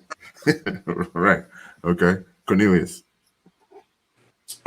I would say that I haven't done any real soul searching thoroughly. The only thing I took away from it really is that I need to control my own narrative. That's really like I felt like I probably wouldn't have done anything differently on my dates and things like that. I thought I had some good dates, right? Which is why even when they when I got voted off, right? They were like, yeah. I hit up the ladies and were like, good luck with y'all's, continued journey and things like that. And I never had any negative feedback from the ladies directly to me, right? So I would just say that the probably one thing I would do is probably the opposite of what Paul just said, which is I probably would be a little bit more aggressive because I'm not aggressive like that in general. Like I'm a laid back, go with the flow type of dude.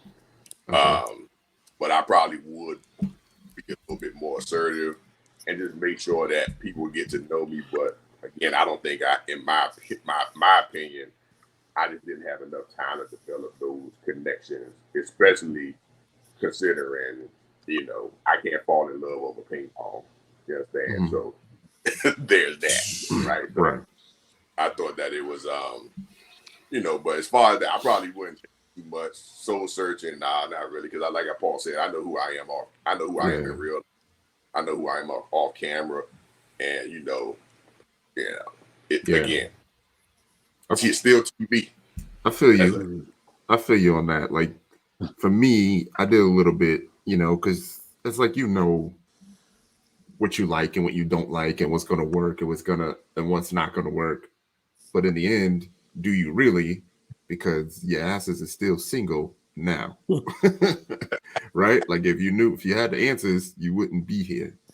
So if I had to do some soul searching, like there are, probably wouldn't have moved so quickly, right? And just like you mentioned, getting to know the ladies a little bit more. And a lot of them I like a whole lot more now, than I was on the show, but it's more like friendship. And I'm like, damn, I didn't even really give them a chance to even be my friend. Do you know what I mean? It was kind of like you're in there, you make a decision on forever or not, right? Right now, yeah. And then if it's not, it's kind of like you just cut them off. And I feel like I would have handled that a lot differently. You know what I mean? Next question, and this would be a time to either say something positive about a certain individual if you want, but did your friends or family provide any emotional support? And was that important? Was that important to you? Who wants to go first? I'll take. Okay. Go ahead, Pete. But Tory said you gotta roll good. out. Yeah, good, bro. But Tory, you say you had to roll out. I want to thank you so much for joining us. We did. Sorry, I'll send you a chat now for the rollout. Yeah, for sure. We put Tory's on friends and family. So I don't really have that much family for support. At least not immediate, and nobody in my direct contact the area. After the show, I was seeking support in somebody that I was talking to, and we were talking after the show. But since airing the show, unfortunately, they have not. I guess just the betrayal of, even though they know me, the betrayal of what's been put out, I haven't been able to utilize their support as I needed before. So, but I will say some of the castmates have come out of woodworks, previous and current season, to offer me support, and I really appreciate that from all of them. It really has helped because, when you look at things and you just see yourself and it's not you, it really can put a damper on you mentally. It really can. It can just tear you down, and just not having nobody there. But then also, unfortunately, I just don't have that support. But my castmates have my support, and I really appreciate it. Okay. How you doing now, man? You good? How you doing? How you really feeling? Who, me? Yeah. I think yesterday I came to the conclusion where, like I said, I was talking to somebody and they just kind of backed out on me because of the show and dealing with, become a single dad. My daughter comes in, she hugged me. She be like, "Dad, what's going on?" I'm like, "Nothing, baby. You gotta put that front on for the kid." He sees me every day, and but I think I'm still going through unpacking everything. You know what I'm saying? Like I'm still unpacking it slowly by slowly, healing and directing. I just hope they don't portray anything that's not me going forth. But because even on that date, we talked about mental health. We talked about our nephew. We talked about our lives growing up. But the only thing you want to highlight is the bull. You know what I'm saying? Like the bull, and I'm being asked questions. And to me, it's like, is it malicious? Are y'all doing that on purpose? Because it's okay to mix a little funny with a little bit of crazy in it, because I understand it's a show. It gotta sell. You know what I'm saying? But we people got real lives. I have a 15-year-old daughter that I've been raising since birth. I got a 7-year-old daughter. I got 2 beautiful girls that I raised as a father. I gotta lead by example. I don't mind answering anybody's questions. I'm gonna answer. That's the type of person I am. PO know me. PO's like, I'm pretty much straight up. Sometimes he's like, put the filter on it, try to put the filter. So, but for the most part, but yeah, I'm still unpacking because it's disheartening, especially if you feel like you come into a situation being genuine. Hey, let me say one thing right there. I'm not sure if this applies for real, but your question was based on friends and family, and I think for all of us and just people in general with mental health, it is good to not necessarily always depend on friends and family, which is why we have therapists, right? Professionals that work with the stuff that can lead you through what's going on from a clinical perspective and explain to you kind of what's going on, and not necessarily from a previously built narrative that they have in their head about you, whether it's compassion or whether it's negative or whatever, right? So I'm not sure, Tory, if you have a professional mental health therapist, but if you don't, then I would definitely consider doing that as well, because sometimes, because of the closeness and because of the history that we have with family and friends, they might be a good support system in certain scenarios, but not in every scenario, right? So a third party person that's coming in that's professionally trained to do this, sometimes a very, very helpful thing, you know, even if it's a intro 30 minutes, 15 minutes, whatever, to see if it's going to provide you any benefit, and then continue on with that. Because I think sometimes we do rely on people that are already familiar, we're comfortable with stuff like that, and sometimes they don't come through, and then that puts us in a position where we're like, damn, I thought I could depend on this person, but they not in that capacity. They don't have the capacity to actually support us in this scenario. And that's why you got to seek out those other things and make it an intentional thing about, you know what, I'm going to prioritize this for myself, just like I prioritize going to the gym, like I prioritize doing my real estate investments. Whatever it is that you do, make that a priority as well, and seek out professionals just like you would for a contractor in your house, or you go to a professional doctor, a healthcare professional to help with your physical health, right? So do that with the mental health as well, and make sure you seek that out if you know that's something that you haven't considered. Yeah, those are good points, Cornelius. I'll tell you, with you know, the advisor told me at the VA, you know, you've been able to have this experience that not too many people have had. So the way that he explained it to me was, you've been able to see behind the curtain, right? So just try to associate yourself, you know, with other people who have been able to see behind the curtain, you know, because they would have a better understanding of the things that you're going through, and you would feel some type of familiarity there, some comfort there, because, you know, those individuals have been through the same thing. And, you know, I'm always here for you, man. You know, I've totally been noticing, you know, I notice things. So, you know, I can tell when people are, you know, not, what's the word, in a positive state. So it's good to have you on, man. You know, I'm here. Reach out anytime, you know, Yeah, anytime absolutely. you want. And don't forget, it's okay to not be okay. Yeah, that's the whole point of this. That's the whole point of this. You know what I mean? So, yeah, I'm sorry. I had Go ahead, Paul. I had some sound issues. All right, Tory, we see you. Yeah, all right, Tory. See y'all later. All All right, right, brother. man. Take care. So I'll tell you this. It was an oh shit moment for me when my debut to America came, and in the first 15 seconds of them seeing my face, I'm talking about sexual energy and all this other stuff. Now, I was perplexed. I'm not gonna lie. And in that moment, as soon as I heard the sexual energy part, I went into audio exclusion, right? And just tunnel vision. And I didn't hear, and literally, like, I did not hear anything else that was going on.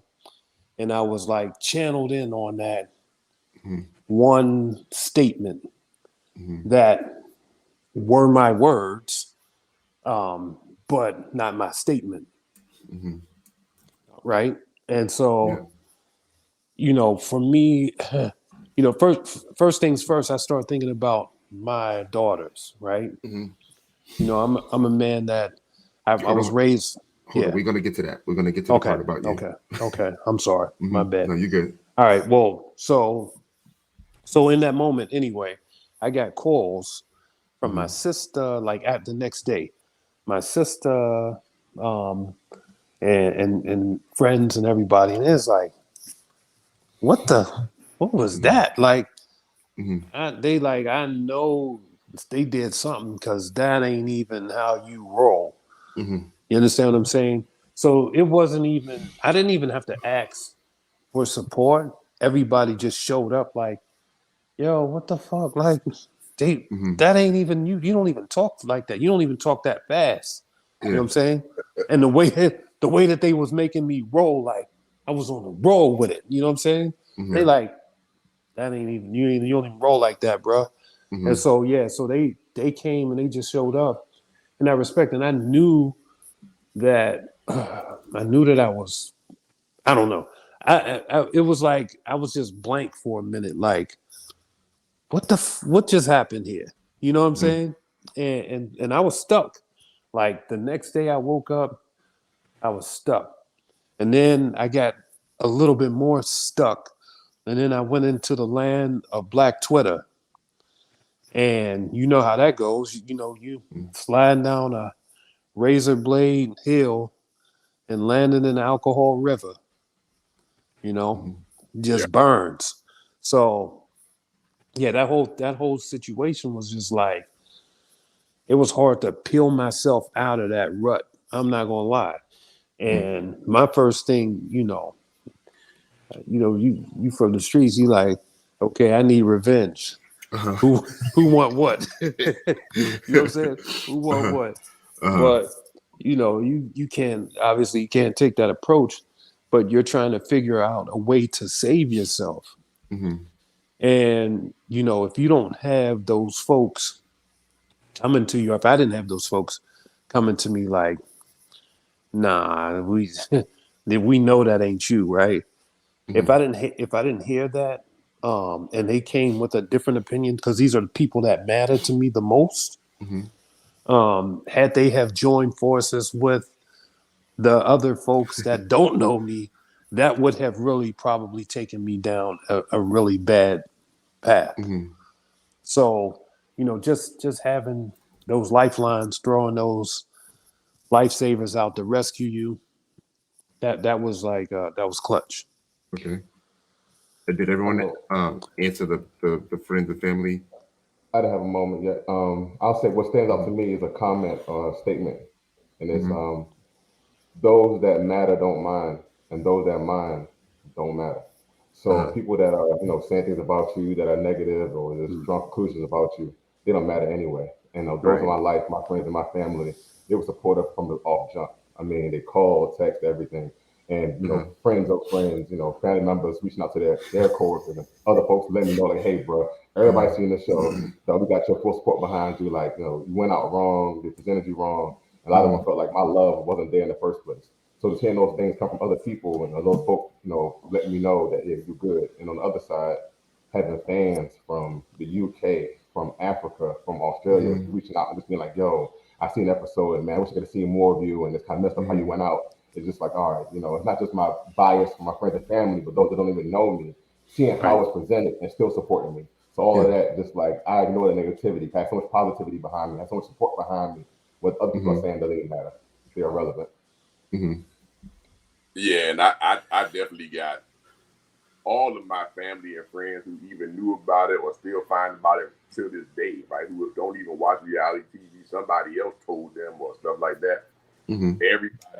Everybody that I'm directly connected to, or even third party, that's family and friends.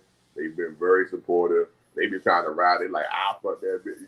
They've been trying to pull up. Yeah. They like, I know you fucking lying.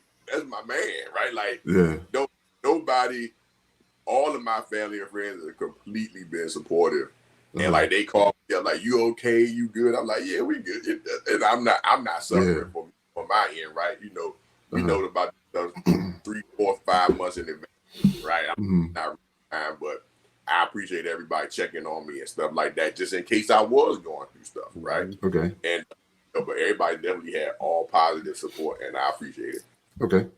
We got a couple questions before we try to wrap up. So here's the next one. Cornelius, you can follow this one up. Okay. Do you know what your triggers are mentally? And what do you do when you recognize them? Shit. I mean, it could be in different subject matters, I guess. Probably my triggers as far as it relates to this process are just things like not getting a chance to represent who I am in a short period of time, because I am kind of like slow roller person, and people will pass judgment very quickly because like I'm not like rushing to the altar off a 5-minute conversation, right?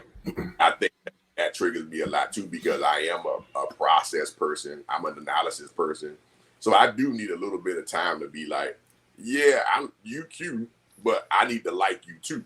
Right. And if I don't get that fair opportunity, in my opinion, to process that and to get to know you, then I feel like that's something that, sometimes I get misjudged on. And I don't like that part. And I also have a different love style. A lot of people talked about, something they didn't show on the show was that me, Sabrina, all the ladies at the group date with Paul, we talked about some of my non-traditional relationships, stuff like that. And so they would jump into that, or like some people would find out about that and be like, oh, and I'm just like, sorry, like everybody is different, and you got to appreciate the differences. Everybody's not cookie cutter, and I'm definitely not a cookie cutter person, right? Okay. So if you can't appreciate that, then that also kind of frustrates me. But I know that, and I tamper myself down, like I said, and say, you know what? I know I got to kind of mix in with the regulars and do what the quote unquote normal people do, the traditional stuff and all that. So I do those, but I also, I try to mix it in, even though I'm a little alien. I try to mix it, survive amongst the regulars. That's what's up. That's what's up. Who wants to go next? I mean, I'll go on triggers real quick. For myself, I know I feel that nervousness building inside of me. I feel my heart start to race, and whether it's reading a comment or something somebody says to me, I feel it building up, and it's always that need to want to prove myself or prove why I'm right, or try to defend myself on why I did something or why I said something. And I have to just learn there's not always a need to defend yourself. We're not at war, you know what I mean? So if someone has an opinion, I can take it in. I always need to defend myself based on somebody's opinion or what somebody says. Just being confident in knowing who you are. So they can say what they want to say, they can do what they want to do. As long as you're confident in yourself and have self-awareness, what they say just ain't gonna bother you. You gotta let that shit right off. You know what I mean? Okay. Yeah. For me, that's kind of the same for me. Triggers for me is stupid, right? And there's no fix for stupidity. Like you just can't fix it. And so when I notice it, I have to have that quick debate with myself. Is it worth like sliding into this bullshit, or is it just like you just let this one go? And so, that's kind of what I do. That's my fix for that. I'm triggered by just dumb, stupid, idiotic, disrespectful comments, and just that stuff in general. Very little conversation said never even look at the comments. I have to. I have to, because there's some of the comments I actually like to read them because they're hilarious. But in that hilarious part, you also run into the stupid, and then that's when I'm like, don't get sucked into this. And I just back off, and then that's when I exit. You know what I'm saying? Now I'll tell you this. It's good to read. It's good to read the comments one time. But if you go back and reread that shit, that's when you're gonna respond. Yeah. So just read it and check out. I ain't even get on back. I saw YouTube comments and stuff, but Twitter, they be wilding on there. They do. They do. You can do hashtag ready to love space and then put your name in. Woo. I know how I'm like, hey, y'all wouldn't say that in real life. Y'all wouldn't say that if y'all saw me at the bar. Yeah, I mean, I've seen facts. I've seen castmates that go in with grace and be like, "Thank you for the support." Still watch me at 8 p.m. on Fridays, right? And then I've seen other castmates that be like, "You bring that energy, I'm gonna match your energy." So it just all depends on how you take it, man. Always nobody else's negative, sorry ass energy. Right. I always if your energy never match somebody's energy. Bring your own energy. That's who you are. Period. Don't never match no little low level, low hanging fruit ass motherfucker. Right? Yeah. It's like, hey, Sean, I talk shit too. Right? I'm never gonna let you stand me that hole, because I will, like Savage said, they don't call me Savage, but anybody knows me, I'm the roast king. I will I will fry your whole. It'll be over for you, and I pull up. I get the address. I'm like, hey, you know where I'm at. Ain't nothing. And that ain't. That's my energy all the time. Pull up. I'm the pull up king. Yeah. I'm an actions person. That's my love language. I just love and my fight language. Pull up. Right. Right. Fernando, did you answer that question? Yeah, but I'll just say real quick. I see Kevin Durant made a whole fake account trying to address people on Twitter and other stuff. It got trying caught. to defend himself. So that's how. So if he can go that far, you know what I mean? Like it really will affect people. So it's all in how you address the situation, how you address people's opinion. You gotta ignore that shit. Like you put your energy into it, it's gonna eat you up inside, and it just ain't worth it. Ain't worth it at all. Okay. So real quick, we're just gonna say we won't get into the detail of it, but real quick, a question for Mimi. You just say if it worsened or if it raised. You ready? And then we're gonna get into the last question. So did the show worsen your mental health or raise awareness? Real quick.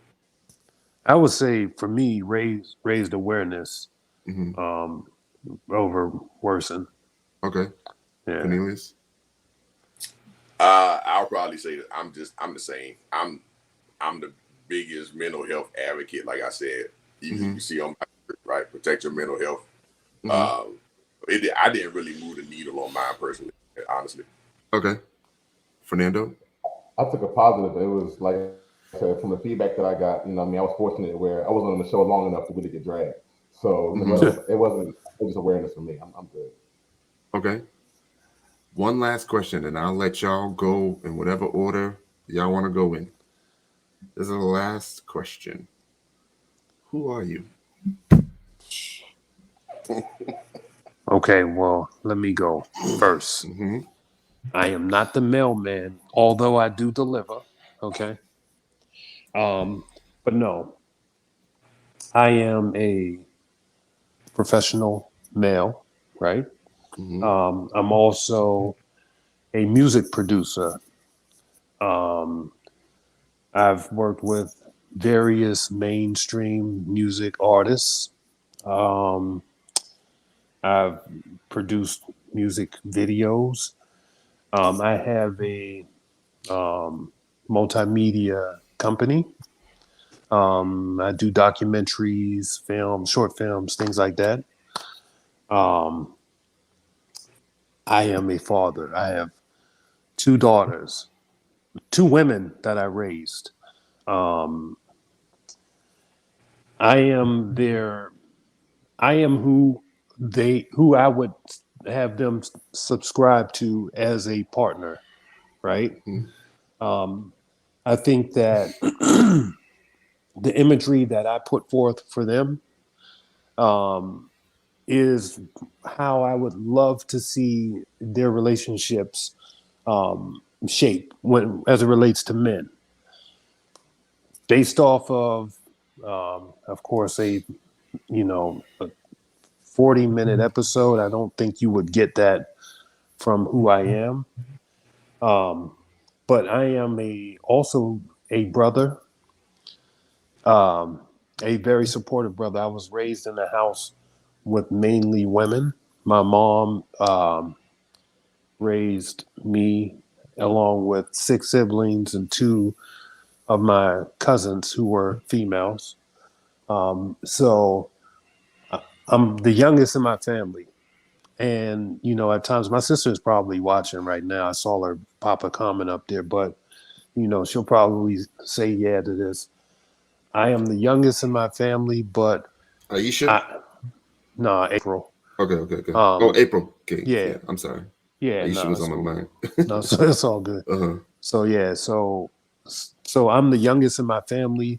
However, in a lot of ways, I'm the oldest because I'm the one that's dropping that wisdom. That's getting in there and thinking of solutions, and just figuring things out and setting a good playing field, and designing a sort of a roadmap to victory, right? So for me, I've always been an entrepreneur. I've started from nothing, right? When I was growing up, like I said, I didn't have the opportunities. I didn't have, any. We didn't have a whole lot of money. My mom took care of a house of 9 off of one salary. Lord knows what that even looked like, after the bills was paid. So for me, that made me become sort of a driver, right? And the best way to sum that up is this: I let my insecurities as I was growing up become my securities. So not having, the clothes that I wanted, not having the car, the lifestyle that I wanted, those were insecurities. And so because of those insecurities, that was the fuel that allowed me to say, okay, now I'm going to use that and become the secure person. Now I'm unbreakable. And so at the end of the day, all of those qualities, along with the fact that, I'm not only am I a mentor for my own kids, but for all of my guys, like all of my guys in my group chat, my personal friends, like the guys that I've been breaking bread with for years. I'm the mentor of the whole group as it relates to just life skills and relationships. And so when I mentioned the fact that I'm a juggernaut, right? I meant that in a way that was not to be construed as being full of myself or anything like that, but, you know, going through the work, going through the process to start from nothing and come out with something, and then have your life in a way that it can't be broken anymore. That's what a real juggernaut does. So that's me in a nutshell. Goddamn right, Paul. Goddamn right. Woo! I like that. Fernando. I'm a guy from Baltimore, Maryland, man. And y'all seen and heard and people things they say about it, Baltimore, Murderland, and all that kind of stuff. So being a product of my environment and trying to be different from that, not being what is expected of somebody being from Baltimore. For myself, I've been skydiving in Vegas. I've moonwalked with monks in Thailand, cliff jumped in Jamaica. Like I've lived a life. So this TV stuff, I can say nothing in me, but it's just a small figment of things I've been through and things that I've done. Like I've experienced so much, working at the Department of Defense, working at NASA. I have so many accomplishments. So just being on this TV show is just one aspect of who I am. I'm a fun, loving, awesome person. I have so many different qualities and traits. I'm a chef. I'm an awesome cook. I'm funny as hell in person. Also, if you get close to me, I'm loyal. I'm trusting. I'm responsible. People come to me for the issues and problems that they have. I'm like Olivia Pope or Ray Donovan. Like you got a problem, I know how to fix it. You know what I mean? Like whether you want to go the positive route or negative route, I can fix the situation. Just holler at me, and I can do that. But I'm not defined by one word or one meaning. I'm a lot of things, and just if people chance to get to know me and be around me, you really get to see that. Like you enjoy the time around me. Like, I'm worth being around. I'm worth seeing. I'm worth getting to know. So those that are around me are loyal to me, and they just I keep it 100. I'm transparent. I don't mind the critiques. I don't mind the criticisms. I'm real. I'm a real person. That's what's up. That's what's up. I'm actually trying to get on your travel schedule, man. No doubt. Hey, listen, this guy, he be everywhere, anywhere, all the time. Yeah. Last month, like so, turned 35 last month. So a lot of times I'm the younger guy in the room with these folks. But like in February for my birthday, I did Colombia for a week. Then 2 weeks later, I was in Brazil celebrating Carnival. Looking at being in Mexico in about 2 weeks in Tulum. So I'm always out and about. I'm always traveling. Like it's nothing to me. So I'll be busy, man. I'll be busy. Yeah, so that's why I was like, I'm not at home being down and depressed. I'm outside enjoying myself. That's what's up. Keep posting them pictures in the not all the pictures, but keep posting them. That's what's up, man. Go travel. Cornelius, what's up? Who are you, man? I would say that I'm a multifaceted person. I'm into a lot of stuff. I'm good at a lot of stuff. I do real estate. I'm a contracts manager at the federal government. I'm an event host. I write comedy. I ghostwrite. I perform, host shows, fashion shows, hair shows, music. Got got my t-shirt line. I do so many different things, man. I travel just like, Savage be traveling. I'm always in the sky, passport pimping. You gotta be on turnaround like that. Life is short, so you gotta take advantage of those things. I'm the grill master. I make the best sweet tea in DC. I'm a DC native. And I'm just a pillar of my community and my family. I'm a very responsible, thoughtful, compassionate person. You know what I'm saying? I be outside, I be doing volunteer work, all that kind of stuff, man. People, just like Paul said, people come to me for all kinds of advice and information. I always got all the information, all of it. Like, I'm the quote unquote useless facts person. I'm that person because I'm a very I'm intrigued by stuff like that, and I always like answers. I'll never give you an answer about something that I don't know about. I'll tell you I don't know before I give you a bullshit answer, right? And so, all of those things kind of sum me up, man. Like I said, it's just I do a lot of stuff. I don't think anybody should be pigeonholed into doing one specific thing, right? There's no reason for you not to explore all kinds of different career fields, all kinds of different love language, all kinds of different whatever, right? I done had motorcycle clubs, car clubs. I got a gun store, gun club. They talk shit about me like in pumpkin spice on the thing. I got black for pumpkin spice, black for pumpkin spice line. Because I go against all the grain. I got a cat. Everybody fry me on my cat, right? So I do a lot of shit that's not necessarily typical or standard, and I love that shit. You know what I'm saying? Because I am, and I'm not I don't need to fit in nobody's box. I fuck that box up. I flatten the box and put it in the trash for recycle day. You understand me? So that's who I am, man. Yeah. Want me to tell you who you're not? You're not someone that we can find that got a suit online, man. I scoured the whole internet, man, trying to find a picture of you in a suit. That's what I said. I was like, how you gonna I'm the only one on the fly with no suit on. I got suit pictures on my Instagram. And they released one. Nah, they had them on the own joint too. Yeah, I couldn't find the full body one. But I am the hoodie king though. Like I make my own hoodies, and I just love hoodies. Like I make my own statement tees and stuff, like hoodies and stuff. Oh, I didn't know you did that, Cornelius. Sure. I need to get with you, brother. Check out Cousin Cornbread. CousinCornbread.com. This right here, Cornbread's Closet. I got all kinds of stuff. I got a whole line of mental health tees and hats and sweatshirts. If you want to check that out, because like I said, man, mental health therapy actually changed my whole life as far as me being a comfortable person in my own skin. You know what I'm saying? So I made a whole line about that. I've done interviews with people I know, professionals and things like that on my private podcast. So you check out all that stuff, man. But I definitely be in suits, and I look good in suits the whole time. Oh, and when y'all see the reunion, y'all see my nice new blue suit. Okay. All right. One last question. So this is 2-part. So answer this last question and then give some last words to the audience. All right, because we're going to close the show.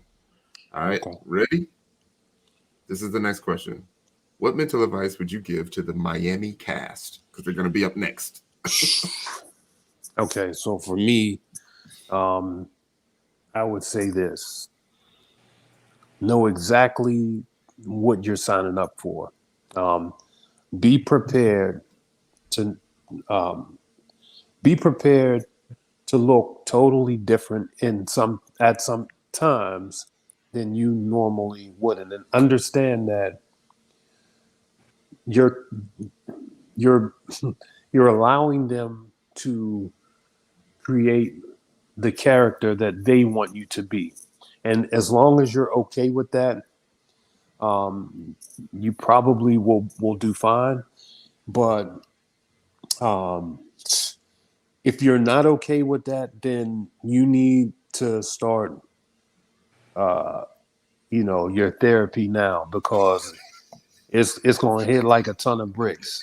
I'm just going to keep it real with you. And then the other part is too, part of your mental health lies in the way that you take care of your body. So in other words, your food, your eating habits, and your resting habits. And trust me, all of that will change for what is it, 2 months or 3 months, however many months or weeks or whatever you're in that process.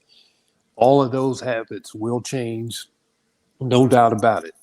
So, be prepared to, to have to deal with that too. Other than that, I mean, if you can manage all of that stuff, yeah, I think you'll be fine. Okay. Any last words for the people? Yeah, my last words is this. Enjoy the show, and enjoy, I guess, the high times that I have on there. And, if there's things that you don't like about the character that they're presenting to you, you have to understand that they have a job to do, and that is to keep you engaged, right? And so as long as you guys see something that's distasteful, that makes you angry, that makes somebody look cringy or whatever, then they're doing their jobs, right? And so although they have a job to do, I have a life to live, right?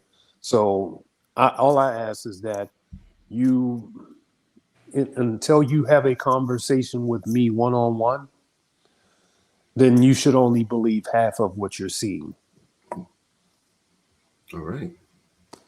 Good stuff, Paul. Who wants to go next? Cornbread, Fernando. I'll let my man Fernando go ahead. Okay. Go ahead, Fernando. Sure. So for the Miami cast, what advice would you give the Miami cast, and what are some last words? So I feel like there's 3 significant parts of the journey for me. You gotta keep in mind, preparing to be on the show. So whether it's wardrobe, getting fit, whatever, getting mentally ready to be on it. Then you have your filming. But once filming is done, it's like 4 or 5 months where you're just sitting around waiting for it to air. So a lot of times you're kind of going through your head, like, what are they gonna say about me? How are they gonna present me? You kind of worrying about it. And then the third part is once it airs and having to deal with the comments, the trolls, your family and friends reaching out to you, people that have seen it, the randoms hitting you up from high school, from middle school, from college, all like, hey, I saw you on TV, and then they're gonna say about you. So there's 3 different areas I had to prepare myself for and I had to deal with. And just remember who you were before the process started. Because no matter what is said or done on the show, you still who you are before you apply to be on there, before you're brought onto the show. And remember that. Keep stand in that and just know that you are still who you are, despite what they may say about you, despite how the show presents you. You still are who you are before that show aired. So don't forget who you are, and don't let them dictate who you are. Still remember who you are. My last one, closing words. Last thing I want to say. What folks saw of me at that mixer is not savage. It's not who I really am. I was uncomfortable, dealing with anxiety, just being nervous. I'm not somebody who actually meets women out in public. I've never been a guy to say, "Can I get your number?" on the street. Never really been me. I have a good job. I have a good time dating. I got a lot of friends I'm cool with, but I never needed to meet women face to face all the time. That wasn't really my approach. So being on a mixer, meeting 7 different people, all brand new, knowing nothing about them was uncomfortable for me. So it's unfortunate you guys didn't get to see a real image or real presentation of who Fernando really is. I just saw an uncomfortable guy dealing with a situation, and it's a long day. So 16-hour day that's cut down into like 40 minutes, and you get to see like 5-10 minutes of me. Not a true representation of who I am. So I asked you to go to Try Being Savage on IG, get to see who I am and get a more insight on my life and the type of life that I live. Like, Ready to Love, the TV show is cool, but it's a lot more to Savage than just that. Right. Yeah, and I would kind of what both guys said already, which is, just make sure that when you're going into this process, that you're comfortable with who you are, because don't feel like you're gonna have to depend on the editors and the producers to present you to the world, right? And once they put it out there, because because everything's not gonna be negative either, right? Some of the stuff will make you look good too, right? Because need it and have you look in a certain kind of way, a little bit good, because people ain't gonna watch it, or they're gonna be having a riot if you don't, right? Mm-hmm. So you need to be comfortable with the fact that there is gonna be editing. Like I said, I've been saying this the whole interview. It's still TV. It still requires production. It still requires editing. All that stuff is still a show. Like Paul said, they have a job to do. So don't rely on that to fulfill you inside as, all right, this is what the world about to see about me. Mm-hmm. So once you take that part out of it, I think that it'll be a more pleasant process. It'll make you feel like, all right, I know what I put out there. Put your best foot forward. Put your best self out there, and then you won't have the kind of letdown that some of us and some of the previous cast members have had by thinking that people gonna do you a favor almost by showing how great you are, right? And so I think that's probably my main thing of advice for that. Just be comfortable with yourself, know who you are, and represent as best you can. My last word of advice probably would be, my last little sign off would be something that I say on my podcast, and it's 3 things, 3 parts. The first one is stay ready, so you don't have to get ready. Like these guys said, physically, mentally, all that stuff, work out, do all that stuff, eat. They will not feed you. 2. He said that. 2. But they're gonna feed you, but they're gonna be, if y'all watch it, y'all see we got the plates in front of us, but we don't never touch it just because we talking about that. But anyway, so number 2 is always have a plan, always have your own plan, or you'll always work for somebody that does have a plan. Mm-hmm. Number 3, don't drink and drive. Log out. Yeah. Good stuff. Good stuff. Well, again, I want to applaud you all for being able to talk about your experiences, show your vulnerability, because there is strength in vulnerability. It's very important to me because I literally did this portion, but on national TV. So, again, I'm always here for y'all. Thank you so much for doing this. Thanks to everyone in the audience, for being here and showing the support. I wish you all nothing but happiness and success. We're going to be rooting for y'all in life, and in the future. I'll always be here. If y'all ever need anything, if we want to do this again, we can always do it again. And I'll just leave it at that. I've been putting up some of my favorite comments from, throughout the chat. So, thank you all for putting those comments in. This was really good for everyone that's listening. We do have an entire mental health playlist, and we've been talking about men's mental health. Sabrina and my friend Cameo was on talking about domestic violence. My sister's going to be on really soon to talk about mental health, but from a 911 dispatcher perspective. You know what I mean? She's been doing that for 20 years. And just, with Black Lives Matter, and she's going to be able to talk about how the message being relayed from the 911 dispatcher to the police officer once they arrive on scene can change the emotional state of the officer as they arrive, right? But they don't really talk about that a lot. So we definitely are going to do this again. Thank you all so much for joining us. And we are going to call it a day. Thank you, everybody. All right. Thanks, man.